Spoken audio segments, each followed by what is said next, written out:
Okay, today I have, would you believe it, another boombox. This one's actually a Pioneer. Not a brand known for making boomboxes really, but I think they put out a few different models. Certainly feels nice, this one. Nice and solid. Got a really nice dial here. Nice LED level meter. Coloured LCD quartz clock timer. Doesn't look coloured to me, but sometimes they had little filters over them or something, but you could usually see them on the outside, I think. And yeah, quite a nice little unit. It is missing its battery cover, and the other thing, I think this is the one. No, it's not this one. Or is it this one? Oh, there it is. There's a piece of aluminium that's a trim that's meant to go around there. That's why it threw me for a minute. I didn't realise that was up and the other way, but it's got this weird flip up top. Oh, that's something else we're missing. Look at fast forward and rewind. Where's me buttons gone? Not sure if that pause is meant to do more than that. Stop eject. Well, I would have expected a slower release door on that. That one just bursts out of there like a very cheap deck. Interesting little raised button style. But generally it feels like a pretty quality unit. Gotta make sure it's on the right voltage, 240 volts. Got DC 12 volt in, line out, auxiliary in. And it looks like a standard. No, it's not a standard. It does have a standard figure 8 plugged into it, but the actual socket is another one of those Panasonic type. I think Sharp used them as well, with a square socket rather than the figure 8, proper figure 8 one. It does seem to fit a little bit better than the Panasonic ones. Feel pretty loose in there. And it seems to push the battery thing in, so maybe that's another dimension again. And the model, SK606F. Looks like it's got a different battery for the clock timer, a 1.5 volter. Is that in the same? Oh yeah, there is a little clock battery there. And, oh, how weird. And 1, 2, 3, 4, 5, 6, 7, 8 of them, is it? Some 2, size C. Those buttons just appeared. Where the hell were they?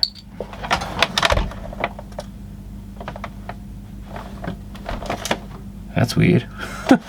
Where did they come from? I do get a funny feeling these might have fallen out at some stage, but where were they? I didn't notice where they were sitting. I think I might have tipped this over before and they fell out or something, but that one seems to be stuck down. So is this a, well, I guess it must be some sort of soft touch type thing. We've got balance, volume looking rather corroded. How do we turn it on? Radio band switch. There must be an on-off switch here somewhere, is there? Off. Tape. Oh, we had a little green light for tape flash up and then disappear. Well, the radio's going as you'd expect.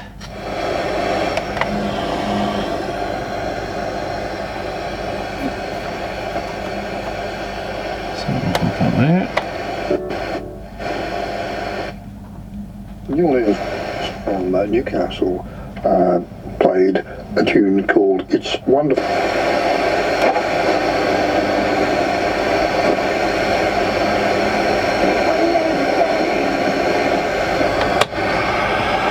Antenna's missing.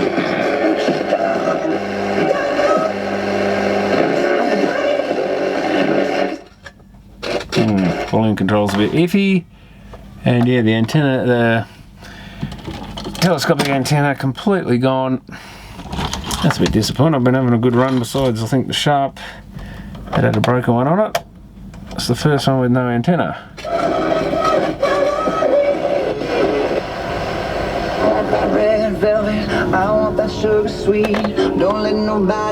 So I think that level meters, is that VU? It doesn't. It's just an actual FM reception meter at this point, I think. Whether we can change that. Treble bass, mixing level, music search, there's an editor button. According to this, oh, that's so the AM band. Oh, so we've got FM auxiliary. So I assume plugging in auxiliary would kill the FM off. Oh, we don't really need an antenna for AM, I don't think. And we've got some static. Oh, what are we on? Ooh, that ain't too good. Ooh, gonna blow me speakers up doing that. That's making the level meter go up and down there. There we go. Oop, or not. AM lights on.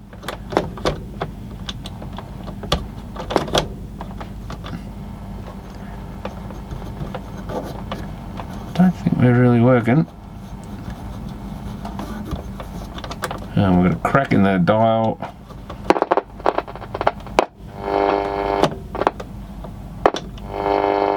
That, I think, shortwave.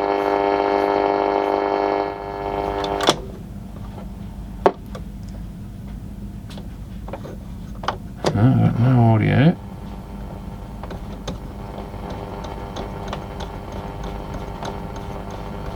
I don't think the radio's doing much.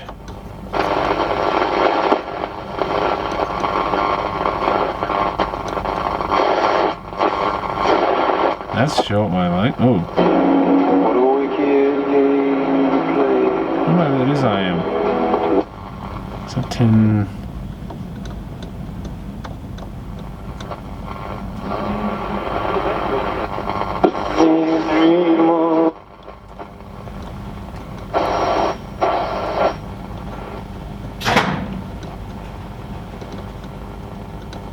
I'm not sure what that station is. February last year, 60 minutes, 2.5 hours long, and has 2 episodes a day. Francis Scar has an unusual job. She watches ABC?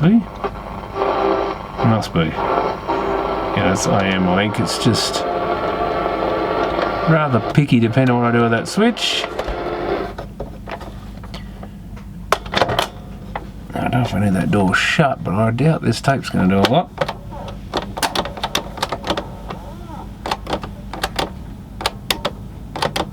Something's making a funny noise, but then it goes off tape light again.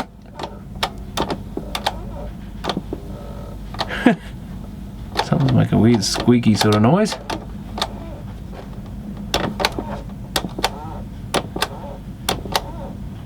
I can see the capstan moving at the same time.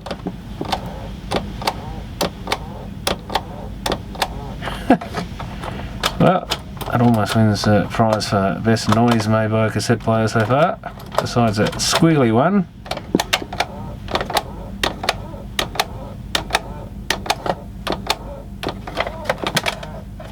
Sounds like the motor turns a bit.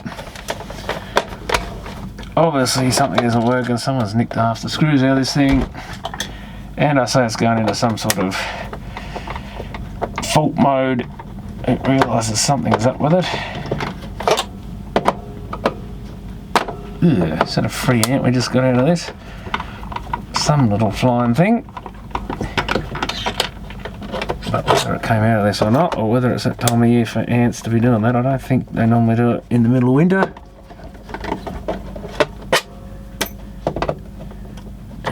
Does that screw have to come out? Who knows what that does? Let's just take all the silver ones out for now. But yeah, no idea whether these have just a generic mechanism or their own one. Looking at it, it probably is their own one.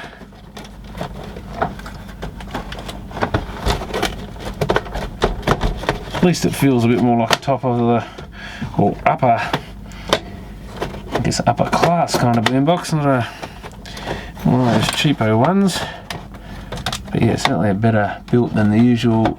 So this whole piece is trying to come out, radio and everything, so we've kind of really just taken off the front is what's going on. Now that probably means we need to get rid of those, and that, at least they come off nicely. God, I love that. That's rare. That's a sign of quality, I think. And the speakers barely have any wires there, but we can pull the plug easy enough. Lots of dust in it. Yep, Pioneer branded speakers. 12-226F. And we've got a spring attached to the magnet there, so I don't know if that's part of this thing, but I'll put that to one side. I bet it is. Oh, we've got another one of those springs here. So it's 2 springs that look identical inside this thing, but you never know, they might have got in there some other way. Yeah, this is a completely different mech. Pioneer. It does have a date. Feb 81. I would have thought this was a bit newer than that. Pioneer although it's still an MMI 6A2H, so it probably is a Matsushita motor maybe, or Mabuchi or whatever those other ones were. That part number sounds like one of those. Oh, we didn't see the LCD display either, did we? Someone soldered a link on the end there. I wonder if you've got to put that battery in there to even get it to show up. The AC socket, has that moved?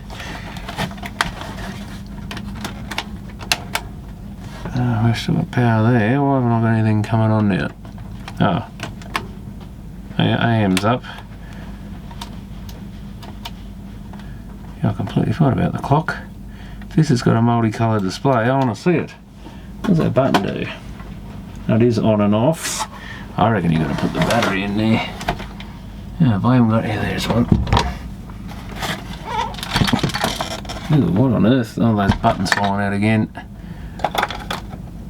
Where were they? I get a feeling they fell out before. Oh, here we go. Well, that doesn't look very multicoloured, does it? Flashing timer, sleep, alarm, something. Well, it powers up at least.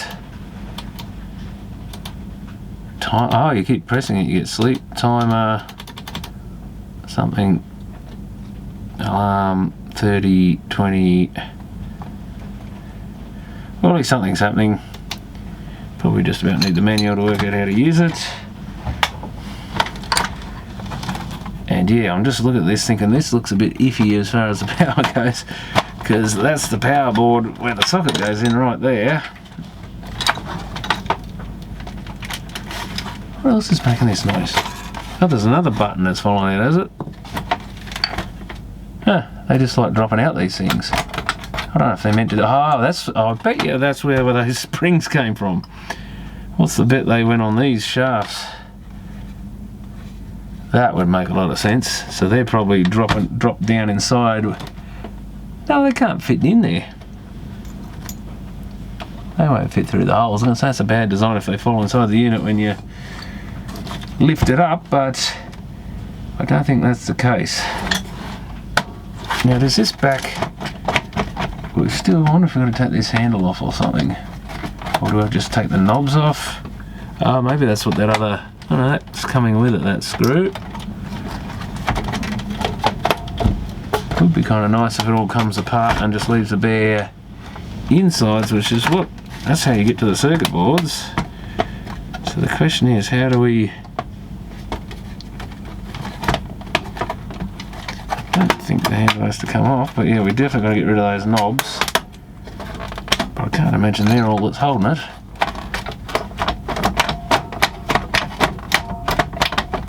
Very weird. No other screws I can see. Oh, here we go. We just got to slide it the right way. And there's of course wiring attached to it. Oh yeah, but we can undo this little bit of sticky tape, or we probably don't even have to undo the tape, just pull them out. Oh, that's a nice design. We've had battery leakage all in the back here. That's not a good sign. You do not want to see it up that high, that stuff, because that means it's been up on the back of these circuit boards or something potentially. They're all looking good. What on earth is that thing? It sort of rubs against the tuning. Well, I'm liking it so far as ease of working on it seems to go. Now we do need to clean... Oh, there's the switch, great big switch.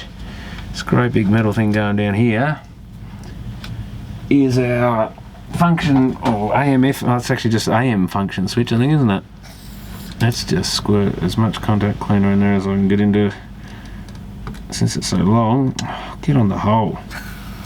Yeah, it's coming out the other end. That should have flooded it.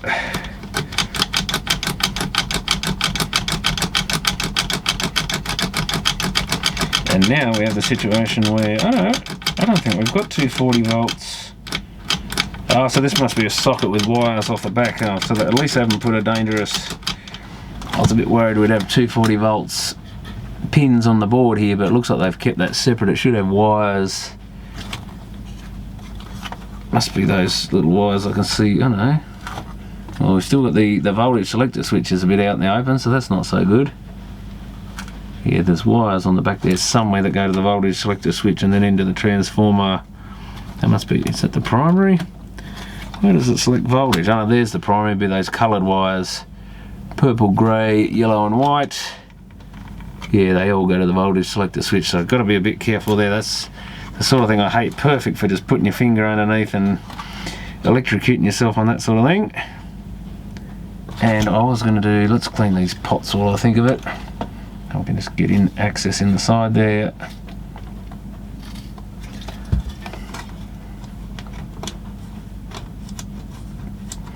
Might as well get them all to clean up before we do any more.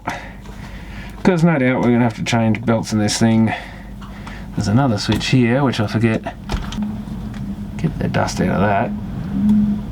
Hopefully most of it went out of it. Let's give that a clean too. What even was that? Oh, that was the balance control. That's just the pot. Oh well, won't have to do it anyway. And oh, so their base, I was thinking one of those was the volume, but it isn't. The volume's hiding under here. Dual pot. Let's get some contact cleaner in both halves of that. That was the one I really wanted to do. And it's got some quite nice, like, clear LEDs here that light up different colours. So not your usual obvious red ones. All the LEDs seem to be these clear package ones. You don't see square LEDs or rectangular ones with that kind of package, or that kind of plastic very often. So that's another nice little touch.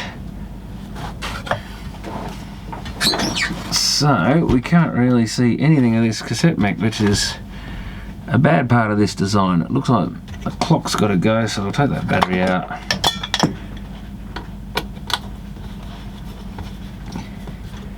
It looks like we're missing one of the springs for the buttons, unless there was only two of them that used them. Oh wow, the actual, what is this pause button? Oh no, it's got the, it is the spring on there, so it is still attached. Oh, thank God for that. Or was that one I put on there? Oh, maybe that was the one I put. Damn. Oh well, we'll put them on there, but we are still missing one. Wonder if they didn't short something out. So these all hold the deck in, as well as whatever's up on the top, I guess.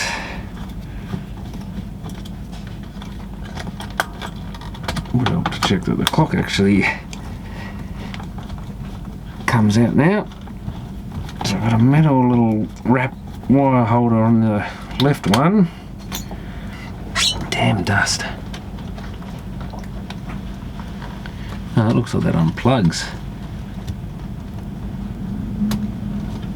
Nice. And there's our upper mech screws. I can see a belt here, which must be the counter. Yeah, so I've got a rubber idler in there as well as a counter belt there.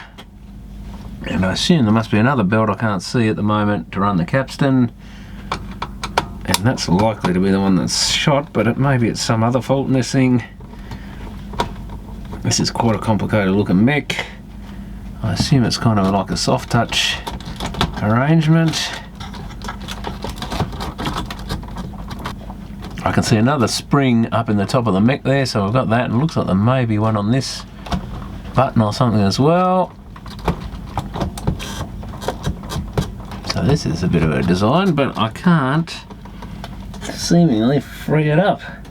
Oh yeah, we've got a massive belt there, and another little belt. I think that belt probably is slipping if nothing else. Oh, we're starting to move a bit. I wonder if I can get that spring out of there. Can I grip it, or is it just going to fall down into the circuit board? It's just going to fall into the circuit board, I think, because I can't get hold of it. I can move it outwards, but not... Oh, hang on, I got it, I think. Ah, really?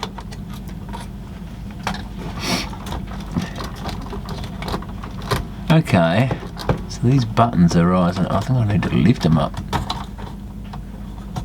A weird design. That's our clock. I'm looking at the clock connector out of the way.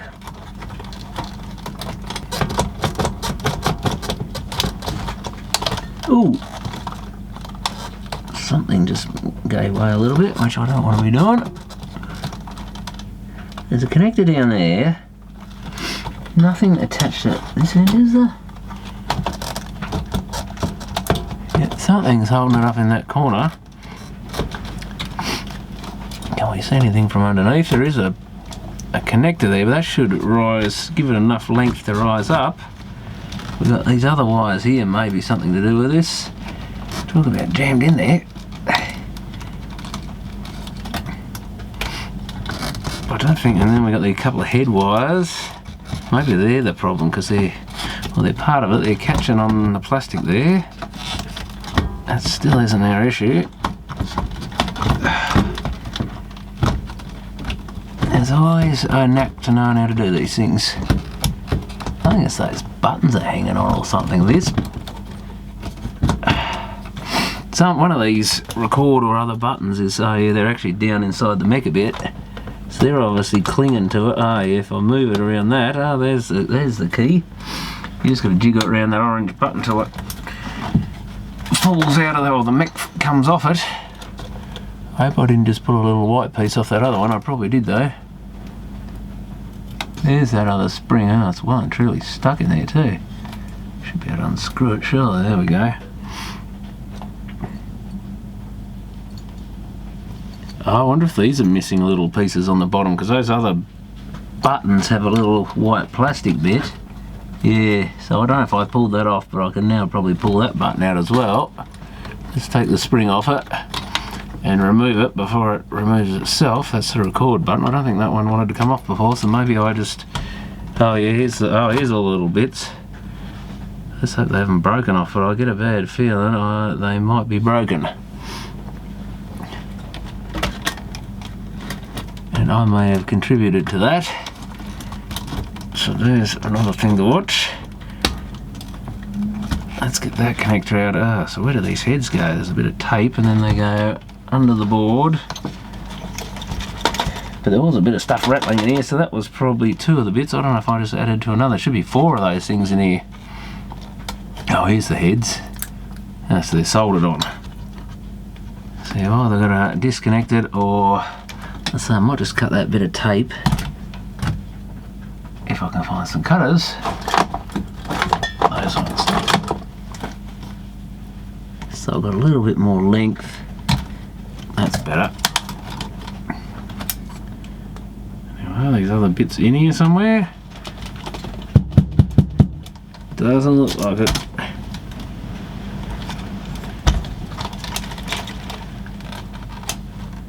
That's annoying, so I've only got two of them.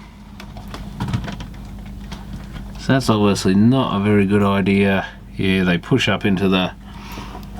Can probably repair them somehow, or even just glue them back on maybe. It's like a plastic pin must push up inside the hollow brass there. So that's no good. I don't know if there were any others. Well, if they're in the case they would have fallen out by now, I guess. Ooh, ooh, ooh, ooh, lucky I saw where that one went. Across my foot. That's one of them. And that was it, I think. Unless another one snuck out that I didn't see, so we've got 3 out of 4. I think that's it, oh well. Better than nothing.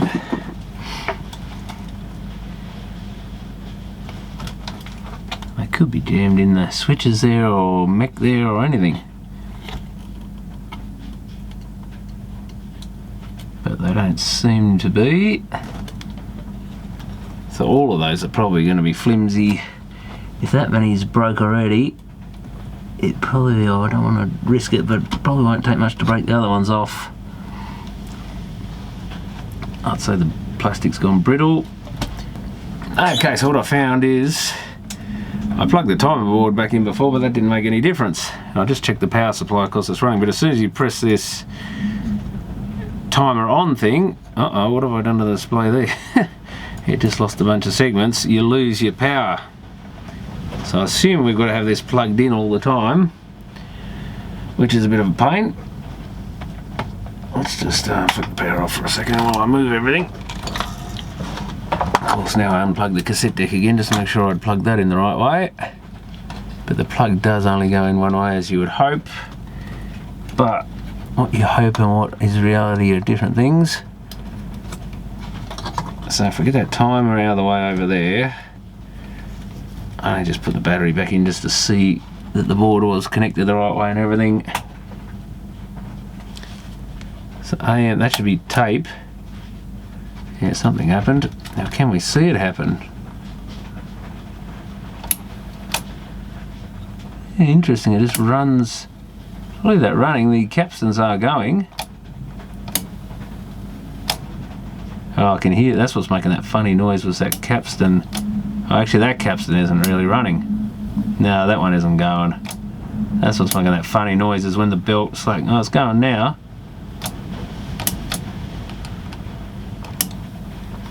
Well, it goes sometimes, so it may just be slipping belts. That main belt is pretty well shot by the look of it.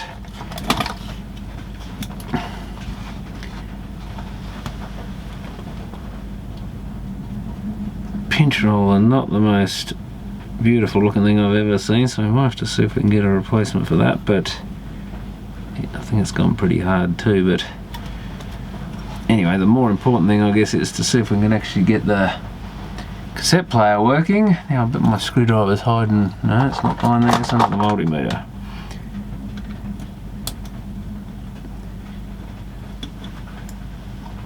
I assume I take this board off maybe, but anyway we'll find out. I guess there's probably 1,000 switches on this thing.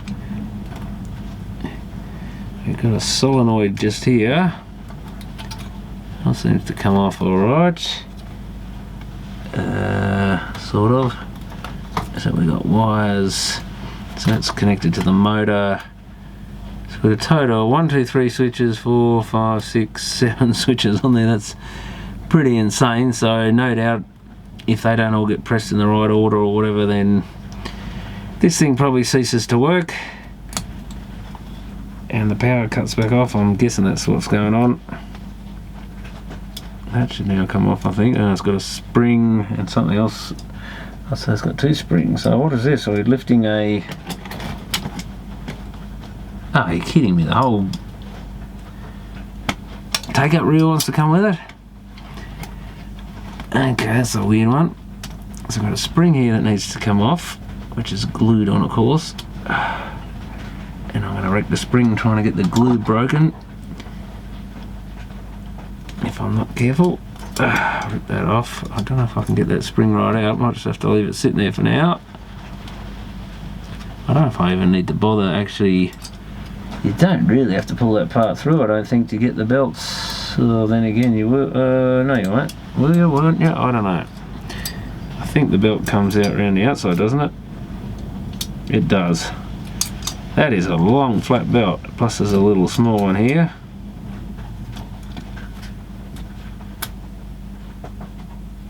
They're both running pretty well. It's a nicely made unit. Nice big heavy capstan, dual capstan in it.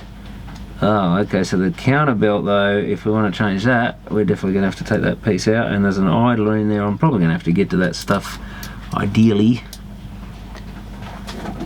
But it looks like you can change the main belt if you want to. Oh, there's 2 idlers in there. It's looking worse and worse. And what is that thing? It looks like a greasy bit of rubber, but it's just a plastic thing, so that's alright. So how do I take this? Is it just a little, yeah, it's just a little plastic clip by the look of it. Unless you can jiggle it out of there, which if I can get that lever out of the way, maybe the whole thing comes out, but I wouldn't count on it. No, that does move a bit. Oh yeah, there we go. It moves up like that. Does it come out? Maybe if you took that capstan out, you'd get it out. It's kind of coming. I don't think I'm meant to be doing it this way. No, I think I'm just making a bit of a mess. Oh, this thing comes out the back. I wonder if that helps. Well, it in theory comes out the back, but in practice you'd have to take these other wheels off. I think we'll just take this apart. It wants to clean of those idlers, I think. Of course, now it won't come back through the hole. There we go, that's where it's meant to be roughly. Now these switches are worrying me because they're going to get bent easy as...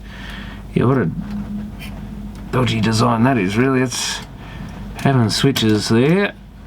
They certainly didn't make many of these things easy to work on. And that's why the good old basic Boombox is kind of nicer to service, even if it's a bit junky all round. At least you can fix it easy. I'm going to put that, I don't know where, on that little bag. Hopefully I don't bump it off there, because that is a tiny little plastic washer. And I did look, I think, and Wagner don't sell the kits of them anymore. That's been sitting in one spot for so long it's got a little dent in it. That piece comes out now. That is one of the weirder designs I've seen. Having that attached to the metal plate, and so now we can get to the counter belt, which basically just came off that whilst it hooked around this other little bit.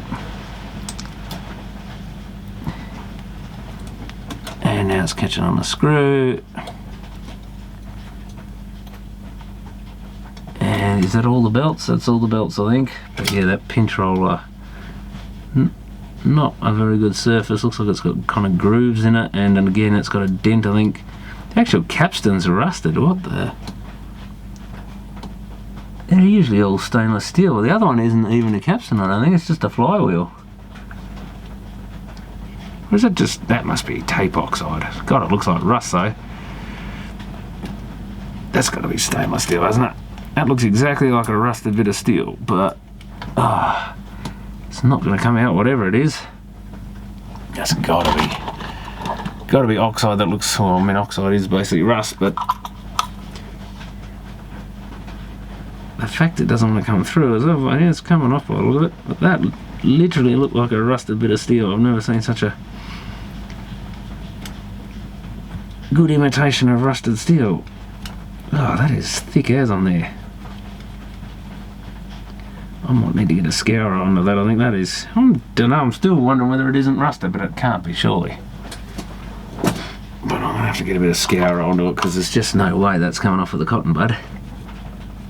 That feels terrible.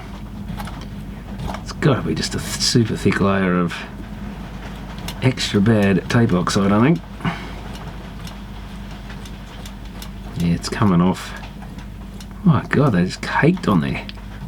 No wonder the pinch roller... I wonder what they've been running on this. It's probably why the pinch roller looks bad, or maybe that is bits of pinch roller or something, but pinch roller should never really come into contact with that part of the capstan, because it's normally only in contact via a piece of tape. That is unreal. That still doesn't want to come out. God, that is tight as. That end bit's terrible. Not as bad now, but it's super chunky stuff. But hopefully I've got rid of it now. I don't think I have. Steel stuff on there. How can that be? Can't feel it with my fingernails. That's a good sign. There's still stuff on there though. Still clinging on even after the scourer treatment.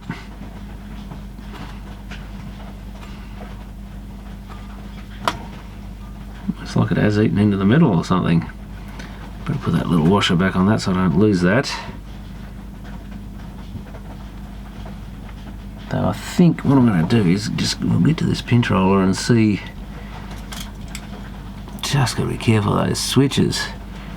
Really should probably unsolder that board, I think.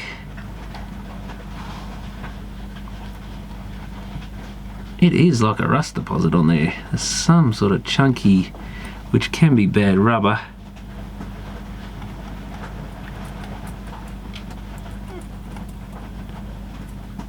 Yeah, it's got a... so maybe it has been sitting... it's almost like it has been sat... yeah, that's got a great big dent in it.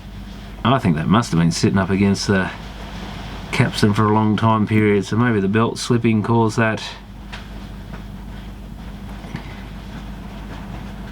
I don't think that pinch roller is as grooved as I first thought it was. It does have something on one edge, but I think that's out of the... Oh, it's got like a little machined off piece. But it has a definite dead spot. Or dented bit. Rough piece. Probably wouldn't be noticeable for the tape necessarily, but oh no, there's another. That wasn't even the worst of it. There's another piece here. Now that pinch roller's... Must be... Oh, there's one dented in piece, and there's another light one, and then there's another much worse one with quite rough. Yeah, I wouldn't want to put a good tape over that. That's definitely going to have to be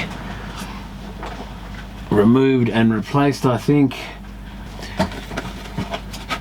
Oh, I might as well get some measurements on camera so I can order it later on, I guess. Most of these used to be pretty standard from memory.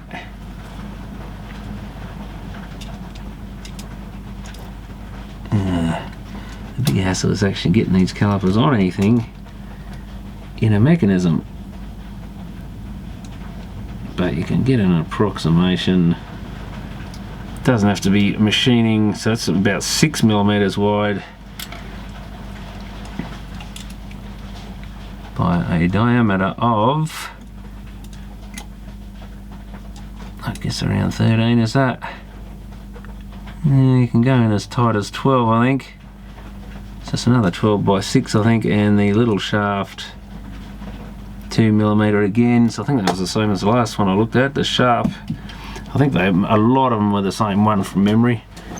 I could just order a few of each or a couple of each of Wagner's stock, but I'm pretty sure most of them you never use, because I used to have some and I think I actually might have thrown them out in the end, because certain sizes you just never actually used. I think the guy I got all my belts off sold me some, and they just sat there year after year. Never got used, but the one you did use was always the same size. Well, some of them are for like the modern little plastic scented ones that clip in. And most of those decks are a lot newer, more like in the 90s and even the late 90s, I think, so they never really were that old that they played up back then. Maybe now it's a thing, but clean that idler. At least that idler seems to be in good condition. Probably should give it a clean cotton bud, but that's getting the muck off that. That's for the flat belt, I guess. No, it can't be, because the flat belt's down there on that.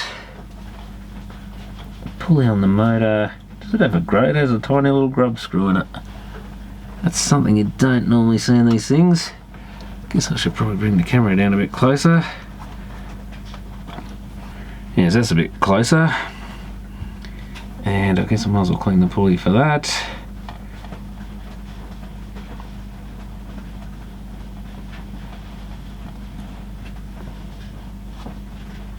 Ah, bingo, there's your... I think I wound something around there before. Oh, yeah, so that's our little gear. So it doesn't have a big gear in this one, it has a little tiny gear to... I think we're starting to wind. Yeah, I can see things stretching. I think that's lifting the heads up or something, and that releases it. So that's more like a little pull thing on the end there. And there's obviously something sprung that makes that gear move. Almost looks like it's missing a tooth there, I hope not. It does look a bit rough, but maybe that's just science made. Oh, I sure hope so. You'll never get another gear to replace that, Nari. And this one wants a quick... I don't think there's too much on it. There's a little bit of muck there. And that other belt ran off there. So we can put a little dab of oil on that and put that back.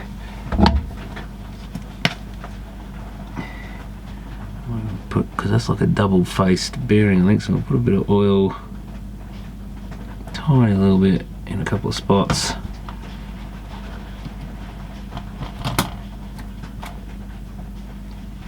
I've already determined they were running pretty well.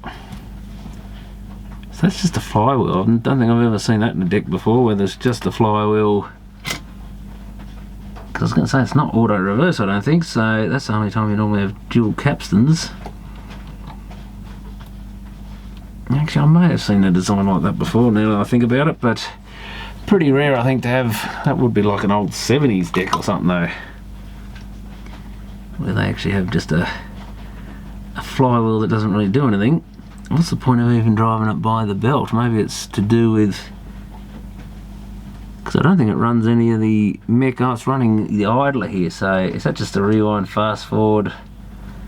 Oh, that switches between the two. Well, one thing I say about humans is they're inventive and come up with a million different ideas for doing the same thing, but looks like the fast forward rewind idler switches between the two capstans.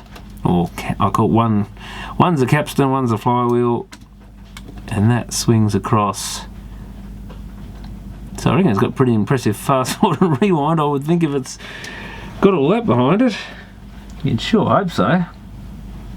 Now we've got to find a counter belt so I can get that part of the motor back together. And I'll check the eBay belt kit again. It's getting low now, but I think, yeah, the old one at least is pretty stripped, but this one hasn't had all the big belts taken out of it yet.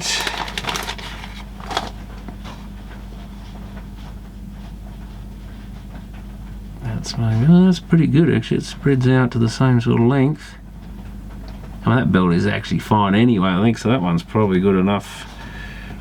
Might as well change it though, given the age of them. Given the risk of them turning to goo these days, we'll just change all of them now, I think. But that one's a big thick one. That's almost getting towards VCR, but that's more a 1.4 by 1.4 like you'd get from Wagner or somewhere, I think. I always thought there was more tape decks use that size belt. That's what my memory was, but at least in the Boombox world that doesn't seem to be a thing, and even the more hi-fi sort of, I might hook that over there if I can.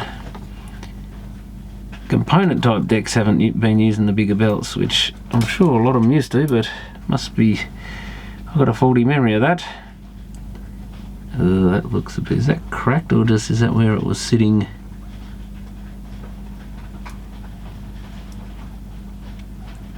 So this is our take-up. This must basically be a play idler, this one here. There's a little dent in it there. I don't know whether that'll show up, but there's, you can barely feel it at least, but there is a little dent. Oh, what's that been sitting on to dent it? I'm trying to remember. Does it sit on? Oh, I think it might sit on this. I know what it is. It sits on this other pulley with this little movable pulley. Oops, now I've jammed it. Which is another thing I better, while I think of it, better clean that. Oh, stop moving around. It's not very well held in place. You can almost just pull it out. But that would be our play. Yeah, that's not coming off. Our play, well, pulley, I guess, off the belt into that idler, which is, yeah, well, directly coupled to the, rather than having a separate idler, it's directly coupled to the take-up reel. But obviously also maybe against that, or is there some other part? Oh, there's another belt. Seems to be a belt directly to it. Oh, okay, I don't know what it was saying here, but maybe if that thing swings across, oh, that goes to the gear on it. This outer gear part is how it does the rewind fast forward part. I might have to get the scourer onto that. That does not seem to be coming clean. I really prefer not to use the scourer if I can help it, but sometimes you just gotta get into these things, because that's the kind of hard built material. That's not sticky built. Yeah, that's got it, I think. It's just a bit of stubborn stuff on there.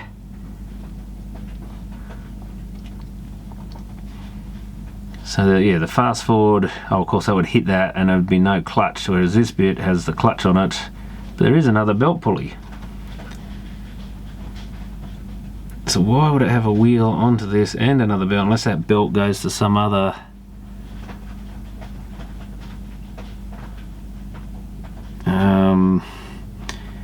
like other accessory or something, other little piece. Or maybe there wasn't actually a belt on there. It's looking like it had a belt on there because it's a bit dirty. And then we've got this little lever thing.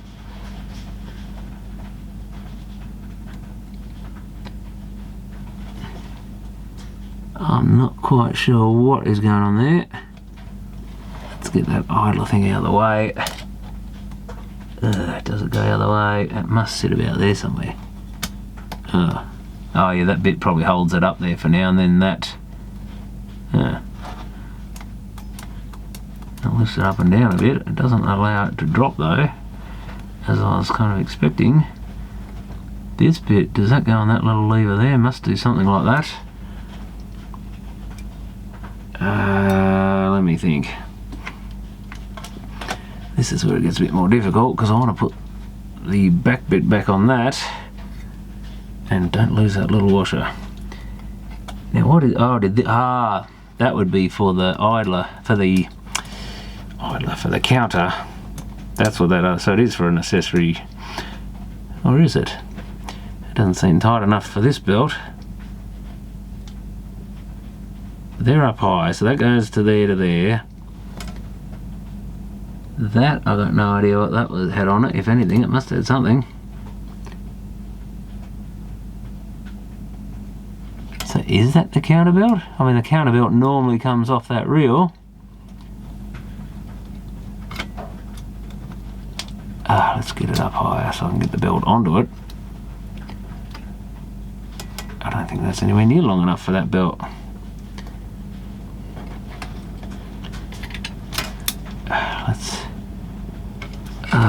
God, how does that go? Up on there? Oh yeah, if it comes across a bit more. Oh yeah, that's it. Oh, well, that solves that problem. It is literally an accessory thing. I should have known that. But unless you're looking right at it, you don't tend to realise. Now, does that sit up there like that? What does that bit do? Don't know, but anyway. Now, we had this other belt. Now, did that go there to there? Must have done. But then we've got the problem of what is this thing? The other belt. Oh, maybe. Oh, that doesn't sit down that low though. It's sitting up a bit higher at the moment than it should, I think. So it mustn't go under that metal thing. Oh, it goes above it, like that. Oh no, that is a pulley for the. Is it? Must be a pulley for the flat belt. Seems way too high compared to the motor. I mean, is that another issue here? Oh, did the motor... Oh, of course it's a flat belt. It must sit on top of the motor there, does it? No. Well, that's kind of it. Oh, mate, no, let me see. That is in line with the motor, actually. I lie.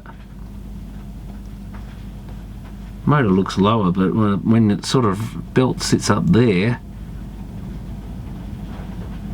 that's a rather odd design as well. But anyway, that must be how it works. I guess that belt, that's just going to drop through there, so that's another not so good design. This we can probably put, I'll see if I've got a 1.4 that small, I guess. That one's probably the one. Assuming that belt's, well, it isn't really stretched, so looks like I've already used up my 35. I need to buy another one. I must start making a list of all the things I use. Yeah, that's fine, that's perfect. So that's a 35 by 1.4. And we're going to need a flat belt, aren't we? A very long one, an amazingly long one. Oh, we've got up to 100. That is probably even more than 100. That's quite a large. Ooh, maybe not. That's getting there. But, ooh, that could almost do it. It might be a little bit too small, I think. Yeah, oh, at least I did make them. Is that's wider, I think. Even a 4mm here, it's more like a 3 or something. Well, I don't think you can even get 3mm wide belts, so chances are a bigger one will fit, but I better check because that pulley is going to be the limiting. Oh man, yeah, that's. I don't think you're going to fit a wider one on there. So it's got to come around that. off that. I think it went under. So I better get that belt out of the way. Round that. Try not to get a twist in it. Round there, I think it went. Around the other pulley. Stay there. Come on, get on there. And yeah, we're almost there. Around that pulley. It's actually not that bad. I'd actually say that's actually good. It doesn't seem overly tight. That's actually not tight at all, really. So that might be perfect. So that was what, 100 by 0.5 by 4. I just found I can actually get the counter belt out. I just got the little plastic clip back on this, and I just pulled the counter belt out around this reel, drop it off that end, because this one's actually, that's the original. This one's actually loose. It's about the same as the original. I thought the original was half good, but yeah, maybe it is even slightly longer, but I don't have one in that eBay kit, so I'll have to find another one. So 75 too big. That gives us an idea where we're going. 60. Now you're kind of talking. Damn. 60 or 75 is the next one, I think. So that's it. It's going to have to be a 60, I think. A lot of jiggling around on these things. Now, that I can get back in over. Got to poke it down through there somewhere. But at least this can be changed. I thought you had to pull that bit out. Looks like maybe I was wrong about that. But I couldn't really pull all the rest of it apart anyway, but looks like if you just want to do the counter belt, oh well, it's underneath, isn't it? It's that white plastic bit underneath. So it looks like someone made this. Oh, that's actually near perfect, I think. Ah, I've got to come up through this other slot. Where are you? So that's a bit annoying. And work you. Something's breaking this. So I can't actually turn the reel for some reason. I thought that turned before. Well, I know what's going on. Yeah, I don't have it on the reel. I have it underneath the reel. That would make some sense. Of course, it slipped off when I messed around trying to get it up in there. Gotta say, I don't think that can be braked or anything like that. Not in this mode, anyway. Oh, get under there. So, yeah, not easy to get to. Try and get that under there. Oh, man. I think we got it on the pulley. Now we're talking. So a bit more fiddling around there. Counter's going, yeah, nice and tight. Not overly tight. I almost would have thought there should have been another belt. Maybe I just didn't order one in between 60 and 75. That was a 60 by 1.2 and it does the job. Don't think there's any bad all coming from the counter belt being slightly tight. So that's got all of those done. Now the big question is, have we fixed anything?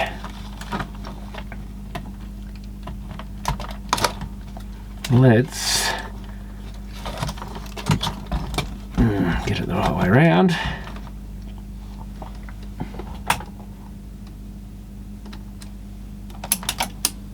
Ooh, the light stayed on for longer. Oh, now it's staying on completely. I'm not sure that it should. Okay, so I'm finally back onto this thing. Had a few very cold nights lately, so I haven't been back in the shed to have a go at this, and I've just worked out how to get it powered up again. And what it looks like is you press one of these buttons, the tape select, to get it into play, and then the other buttons do the And then you've got a stop button next to that, I should say, which are just, I think, electrical switches. That puts the tape light on there, and you can see it's trying to start the actual take-up reels going. But this mechanism wasn't dropping down. Oh, it was like that. Weird. Stuck in that position, and it was actually flicking something here, trying to make it run. But we do have take-up reel. This pause button here, I notice, is very sticky. I've got to press it several times. It actually takes a little wheel off the take-up reel there, and often you've got to, for some reason, got to press it 3 times, 4 times. But I think the grease on that's all sticky and horrible. And I did find, so usually it stops by now, but it is sort of running there. But we don't have the heads drop down, but for some reason if I touch these they will come down. I've also got to watch if I touch this counter, now it's got a new belt on it, if I touch that pulley on the counter on the bench here when I lift it up, it makes the supply or take up reel stop. So that's just something to look out for with this mech. See there, now it's gone into stop. But here we've still got the head and pinroll. The pinroll is not engaged to the capstan, so they're up, but at least the reel's running. We can stop it. This thing was doing something before here. There was a wheel spinning and something clicking up and down, but it didn't bring the heads down. I did also find that there is fast forward and rewind seem to sort of work when you hold them in the right position. If I push it right down, it goes off again, but if I hold that down to a certain amount, we've got to take up reel action. This one tends to stop quickly because it's got, well, I don't know if I had that in the right position, but again, you've got to sort of get it in the right spot. And naturally the auto stop operates on this one. I can't get it to work now. But it was the case that if I held it in the right spot, I like, nearly, let's spin that first. So we don't have the auto stop kicking in, because it actually seems to turn the motor right off. Oh, something went click, but no, this is a bit random what it's doing at the moment. And now I can't get that to go. Is this thing still actually operating? Yeah, we've got the FM light up. That sort of gets it into play mode. And now I can't even get rewind. See, something's clicking there. Very weird. It's pretty random at the moment. I don't know what that button does. Well, rewind, fast forward, I think, with those 2 buttons. This button is, well, of course it's not pressing anything at the moment. I've got to keep looking at the top to see what we got. Oh, that's a stop. Oh, that's stop eject, or more eject, I think. And then pause here is that one that was definitely, we can tell that's the pause. Got music search, fast forward, rewind, which are the same thing, same buttons. And then that's right, it's editor and recorder, these other ones. What's that orange button? Does that, oh, maybe that's the music search button, that one. Fast forward, rewind, that's just record. We don't need to worry about that too much at the moment. Which one is it? What do I press? That's the record. Oh, that's the record tab there. Oh, yeah, that's record. Doesn't do anything. So I wonder if pressing that should get it. I think that, is that the stop eject one? Doesn't seem to do much. But nothing's, something just clicked then. No, that's not. Can't get fast forward rewind to operate anymore. So whatever's meant to lift these heads up doesn't seem to want to work. But sometimes when I press on it the right way, they will. Ah, there's a lead. Is it this? Ah, that's the piece there. So what does that do? Is that something to do with the door? Ah. Well, pinroller isn't actually engaged, but is that our pause? Pause removes it, but it doesn't actually come back. Oh, here we go. If I push on it a bit, it of course goes into position. So this deck isn't, yeah, it's not sliding. You can see on that slide bar, not quite to where it should go. So I think we've got a lot of really bad grease, and this thing is probably the next issue. That's got a, oh, I didn't notice that. I wonder if that's something to do, like I say, with the door. Maybe I've got to hold that down or something. Oh, now we're in play mode. Yeah, so we're in play. stop. That should go back, but something's not perfect. So maybe, but now the motor's stopped. Which it does sometimes. Something's meant to sustain that. But stop doesn't release anything. That drops it down. But is that meant to be I think that is meant to be operated by a solenoid, surely. Or something. Doesn't seem to do that though. Is that belt coming off that pulley? It is a bit. That was probably from me turning it by hand. Yeah, so that's turning something here. Oh, that's just probably auto stop or something. Pinch roll is engaged. So that's all in position. Yeah, no, a bit of a very weird mech. Yeah, heads are down, but it should also disengage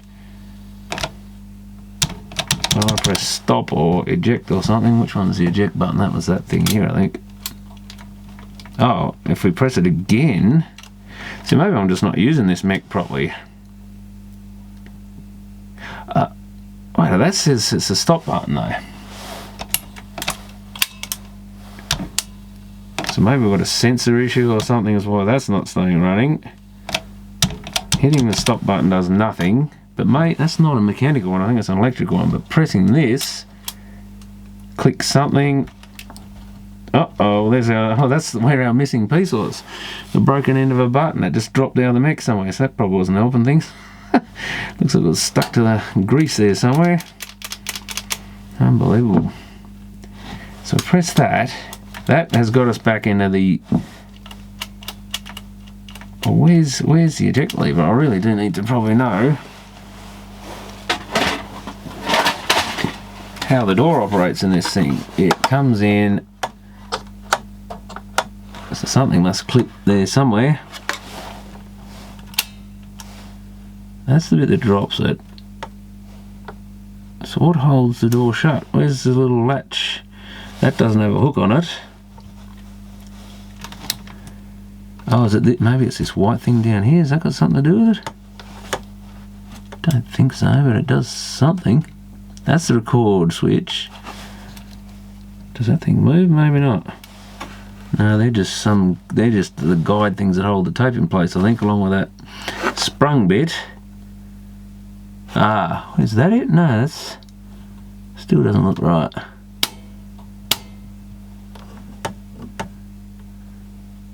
The door comes in there. It's got to be, one would assume, one of these two plastic bits here that it catches. Or is it up the top somewhere? I can't see a door latch. Okay, I might have to pull this mech out of this thing again. Oh, I can't pull it out though, can I? I was just going to try and poke it up inside this door part and see if I can work out what hole... Oh, here. There's your magic lever, I reckon. So that door comes in. Yeah, no, you can see that. It's obvious when you can see it, or when you know what to look for. But there's basically, where am I? It's a bit out of focus there. It's this piece here. There's a little bit in the top of the door, a little cutout, and then a little thin bit of plastic and a bit of gap.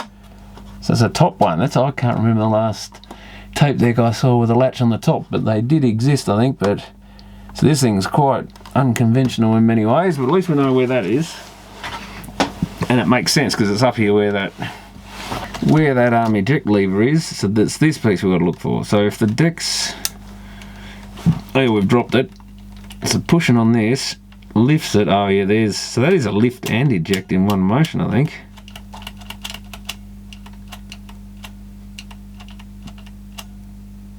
The problem is now I can't even remember if I did find a way that this...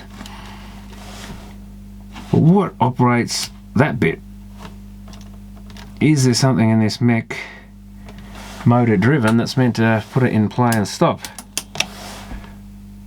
And why does it keep stopping when I press that button? Is some sort of switch meant to engage on here or something, that when that little wheel turns to keep it running until someone presses stop?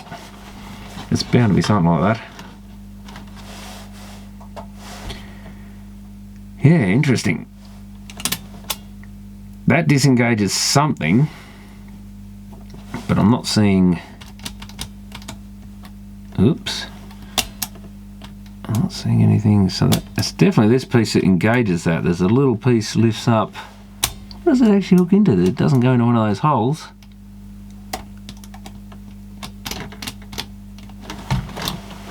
What on earth does that little pin click into? I don't think it is that little pin. What on earth is it then? This makes a real interesting one. Is it something down here?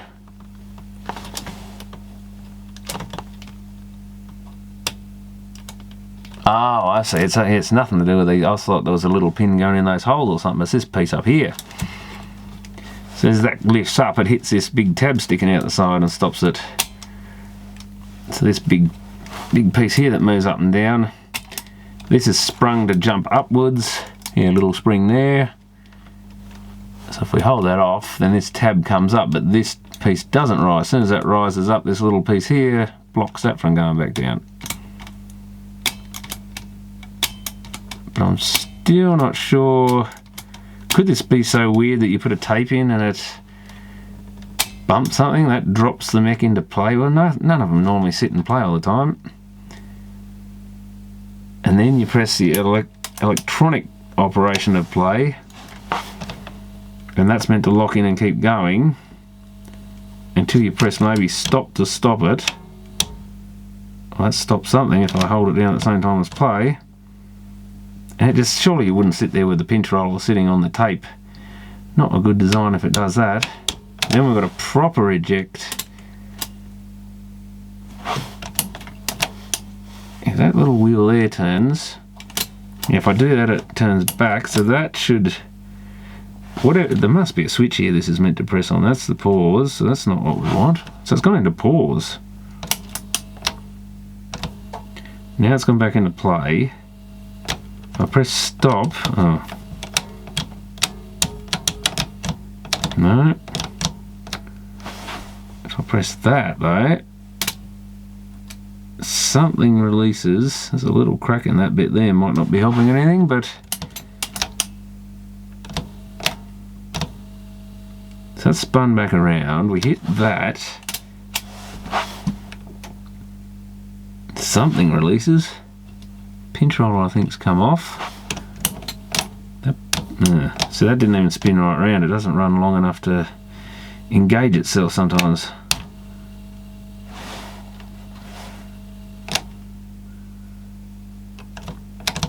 That one, I keep pressing the wrong stop button. Something moves here, but what we're actually doing must be this. Is it this lever? Nothing. Oh, why don't we didn't have that fully engaged? Yeah, this bit moves slightly, which is the pause bar, lifting the pinch roller off a little bit. Maybe that's the idea. You press stop and it does actually release the pinch roller, but it doesn't, like a normal tape deck, spring back up. So then you've got to force this down again to lift the mech, which then is locked in position and the door opens. So I think this is just a completely unconventional way of doing things, which makes it all the harder to understand. But I've still got the issue of why doesn't that work? And do we have to be in this mode? See, maybe we have to be in a special mode for the fast forward rewind to work, like the eject mode, or not. That's engaged. Oh, that's the eject. Oh, I feel like I'm pressing the wrong. Yeah, so we're in mechanically in rewind, mechanically in fast forward, but no motor. So that releases them. Let's put it in the play mode. What happens if we press, get the right thing here? No motor action still. So do we need to be ejected from that? You'd think you'd have to... Oh, that would be, yeah, to let the pinch roller off to fast forward and rewind, you would think. That would make some sense. So maybe that's how fast forward and rewind work. You hit that thing once. Now we're going to press that again to eject. That would be the more likely mode in which rewind fast forward works. And they do mechanically operate, but I've got no electrical. And I did have it before the motor would start. Question is, there's like a whole bank of switches here, so have I got one of those in the wrong spot? See if I can see which switch actually operates. I can see a big lever moving. That switch doesn't do anything. Is that the problem? What does it? Oh, that switch will operate. So what's this button then? That's our stop eject one. Was that? Maybe that's our music search one. So we don't need to worry about that one probably. Got another switch.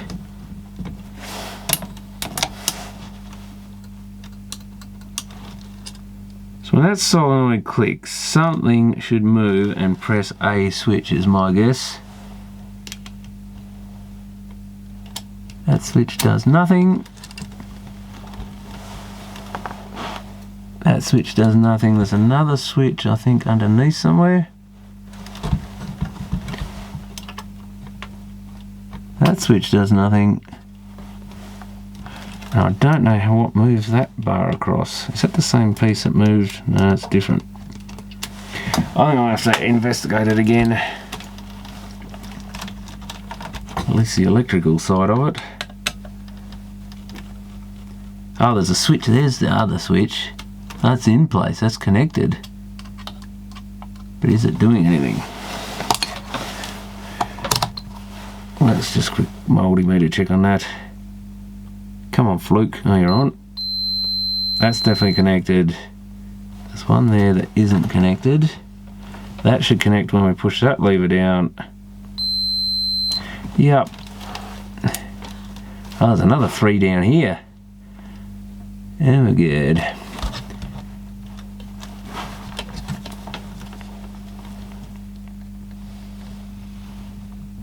That connects when I press my finger on it, so there's definitely something not operating here, I guess. But 3 switches. They have got to be on the bottom of some of these functions, but could they be record? They could be anything. One of them is probably just record.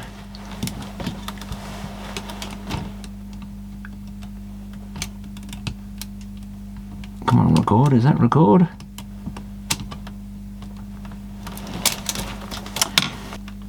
Yeah, that's the record bar, I think. So I can't get it. Here, there's the record. That's got to be the record switch tab. Yeah, it's in there. So this is. So what the first switch under here is definitely when the record goes down, but for some reason it doesn't want to at the moment. So the other 2 may be our rewind fast forwards or something. Oh dear, something locked in place that I probably shouldn't have locked in. Whoops. Oh, what have I done? It's this lever here. Ooh. Oh, it's gone back up. Cool, that thing's not in place the best. I'll turn the power off. That is one of our buttons. That's rewind, I think. That's fast forward. That also, oh, that presses the same thing, does it? So that was what was making the motor go. And I think I've actually stuffed it up and got the switch on the wrong side of it now. That's handy. Or should it be on that side? Maybe that's the key. Oh, is it a double pole, double throw switch? Oh, it is. Could I have been on the wrong side? I'm going to apply power and see what happens. Not much. Because we've got no power for some reason. I didn't bump that thing again, did I? Oh, there's FM. So that's kind of stopped it from running altogether, I think, so we won't do that.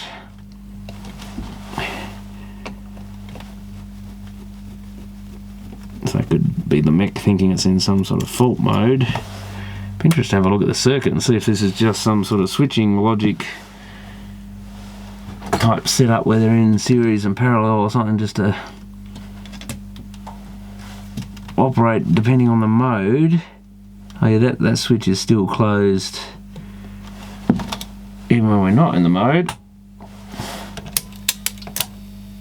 Okay, we're back to the play thing.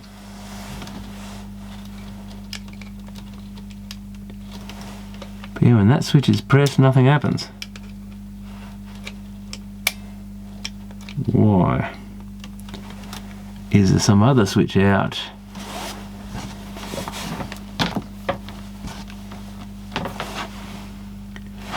It's a double pole or single pole double throw switch, and I think I can't single-handedly connect to it. Oh, here we go.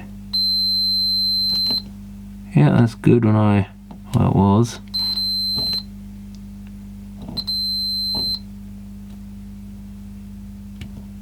Interesting. Oh, there it is. Yeah, so it goes open, that side goes closed. Okie dokie. And we've got one more switch here. That seems to operate on rewind and fast forward. There's one more switch which is on another lever, which is what? Is that dubbing? There's one more feature here somewhere. Can I press record now? Or is that record? Alright. What's this other function do? Oh, that's that bit that slides down here and makes that other switch. Well, at least I found what presses on that switch. So there may be a part here that's meant to slide when the solenoid goes. This is getting quite complicated. So maybe the both switches need to operate here before it works. Maybe that needs to be up. Oh, that's an idea. What is it? Does that press on anything? Doesn't seem to. So it doesn't know. There's one more slide bar here, that piece there, that should move. Oh, we've got power, haven't we?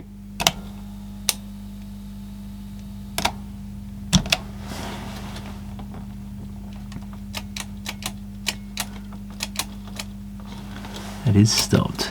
So what happens when we just press that down? Nothing. What happens if we press fast forward maybe and that down? They don't lock is the only problem. Oh, that piece is coming down. Wait, what? What's this piece then? I thought that was that piece. Oh, that's a different piece then. Okay.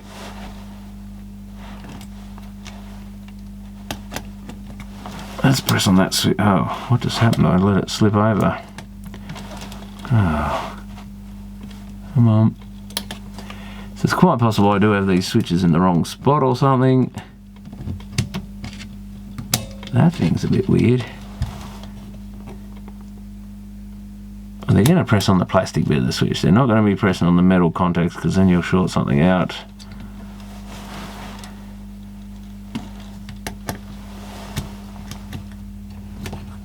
Now, can I get that to hold while I test the switch? It's going to slide off.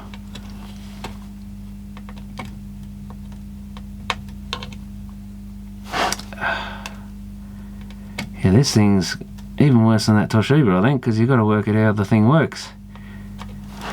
Which could take 2 hours just to work out how the mech's actually supposed to work. And this is the problem with working on stuff you're not familiar with. Is you could waste a lot of time, and that's why a lot of audio like this really wasn't economical to do. Okay, so that switch there, which is, I've just noticed, the rewind fast forward switch, if I'm not mistaken, I should say, not mistaking it for something else. Yeah, that is definitely got a little bit of switching logic, because that has to go through this next switch. So this next switch has to be set before it'll work, and that is set by what? This thing, is it? No, it's set by that thing. Oh, that's... Oh, well, that can't be right. What on... That's the record switch, if I'm not mistaken. Well, it's got the record tab on it for the switch, so... But I can't get the thing to operate at all now, which is even weirder. Is it because we're already in play mode? Who knows? Why doesn't that go up now? Okay, that's up.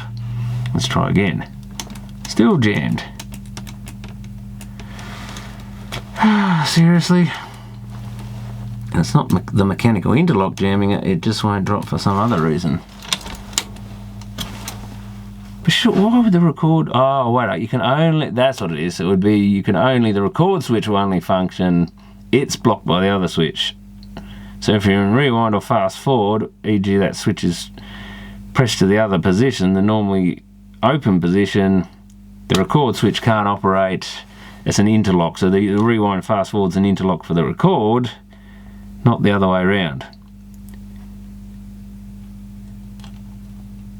And then the record, so that must be the common for those two switches. One of them comes up here to one of the pins on that connector. The other one looks like it goes for a link wire and over to some transistor or something maybe that runs a solenoid. Possibly, yeah, it does. I'm getting to the stage I think I might need a manual for this thing to make it a bit quicker. I think the player is muting this thing, so if I press that we get the tape function but no sound. And the actual level meter is flicking, suggesting that the tape is playing but I can't hear it. And then with the volume turned up you can hear that after I let go. That's like the muting coming off or something. So the speaker's just unplugged. But anyway, there's some bit of noise comes out. So I'm guessing when the play switch is held, it's actually also muting the thing. Yeah, I actually had more action out of it before, where it would run... The play would run for a little period before stopping. There could be another muting button still on here, but well, it can't be muted because the lead level meter's going. If I go to radio, we're fine. Well, put the power back on first. Turn it down a bit. Oh, we've got no speakers, so that doesn't help. So it is still possible I've got one of these switches out of whack. They're all fitted as they should be. That one, I know they've all pretty much pressed them all except for one I don't know is what is... Oh, that was that, right. That's right, that's that bit there. What is that again? Yeah, I need to double check that again. There's too many pieces to remember.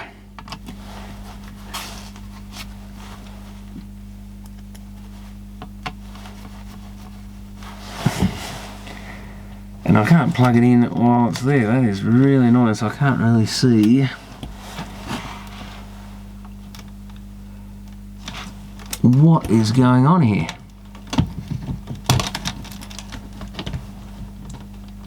I need to keep an eye on that switch on the back.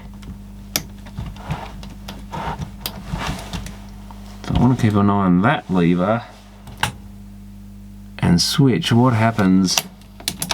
Oh, now it's pressed. Oh, and magically, you little mongrel. Now that I'm looking at it, it decides it's going to operate. So now it's in play and staying in play. Amazing, but now I've got to stop and eject it to put the tape in, and I bet you it won't do that again with the tape in it. Oh, that's still not in the right mode. Oh, that's just got to go up and click on this, hasn't it? There.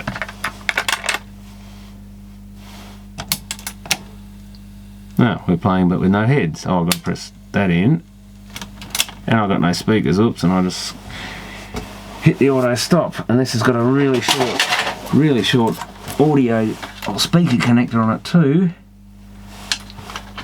It's definitely not an easy one to work on in pieces. I think you can flip the speakers over backwards beside it and backwards, except there's other stuff in the way, of course. Oh, what a horrible design. I think the Toshiba engineer worked on this one. I should have known with the Pioneer it'd be more complicated, but these extra features do add more complexity quite often. And the problem with these earlier ones is they were just made in any ad hoc way they felt like. Probably a good way to train their engineers up on coming up with some of their more innovative cassette player designs and stuff, or it's just an innovative cassette player design they used in a higher end component unit and they decided to migrate it across to a boombox. Oh, I've still got the power on. That's a bit naughty. Ah, finally we got sound out of it. So magically, I just look at the right switch, and as soon as I'm onto it, this is what happens. They decide, I'm going to work now. Oh, now it's back to... So it's that little wheel that turns is not... either not pushing that lever across... Oh, it's hit the switch, so maybe we've got a dicky switch. It's just amazing how you find the piece that's playing up, and as soon as you look at it, the scummy little thing decides it's going to operate. And it's closed.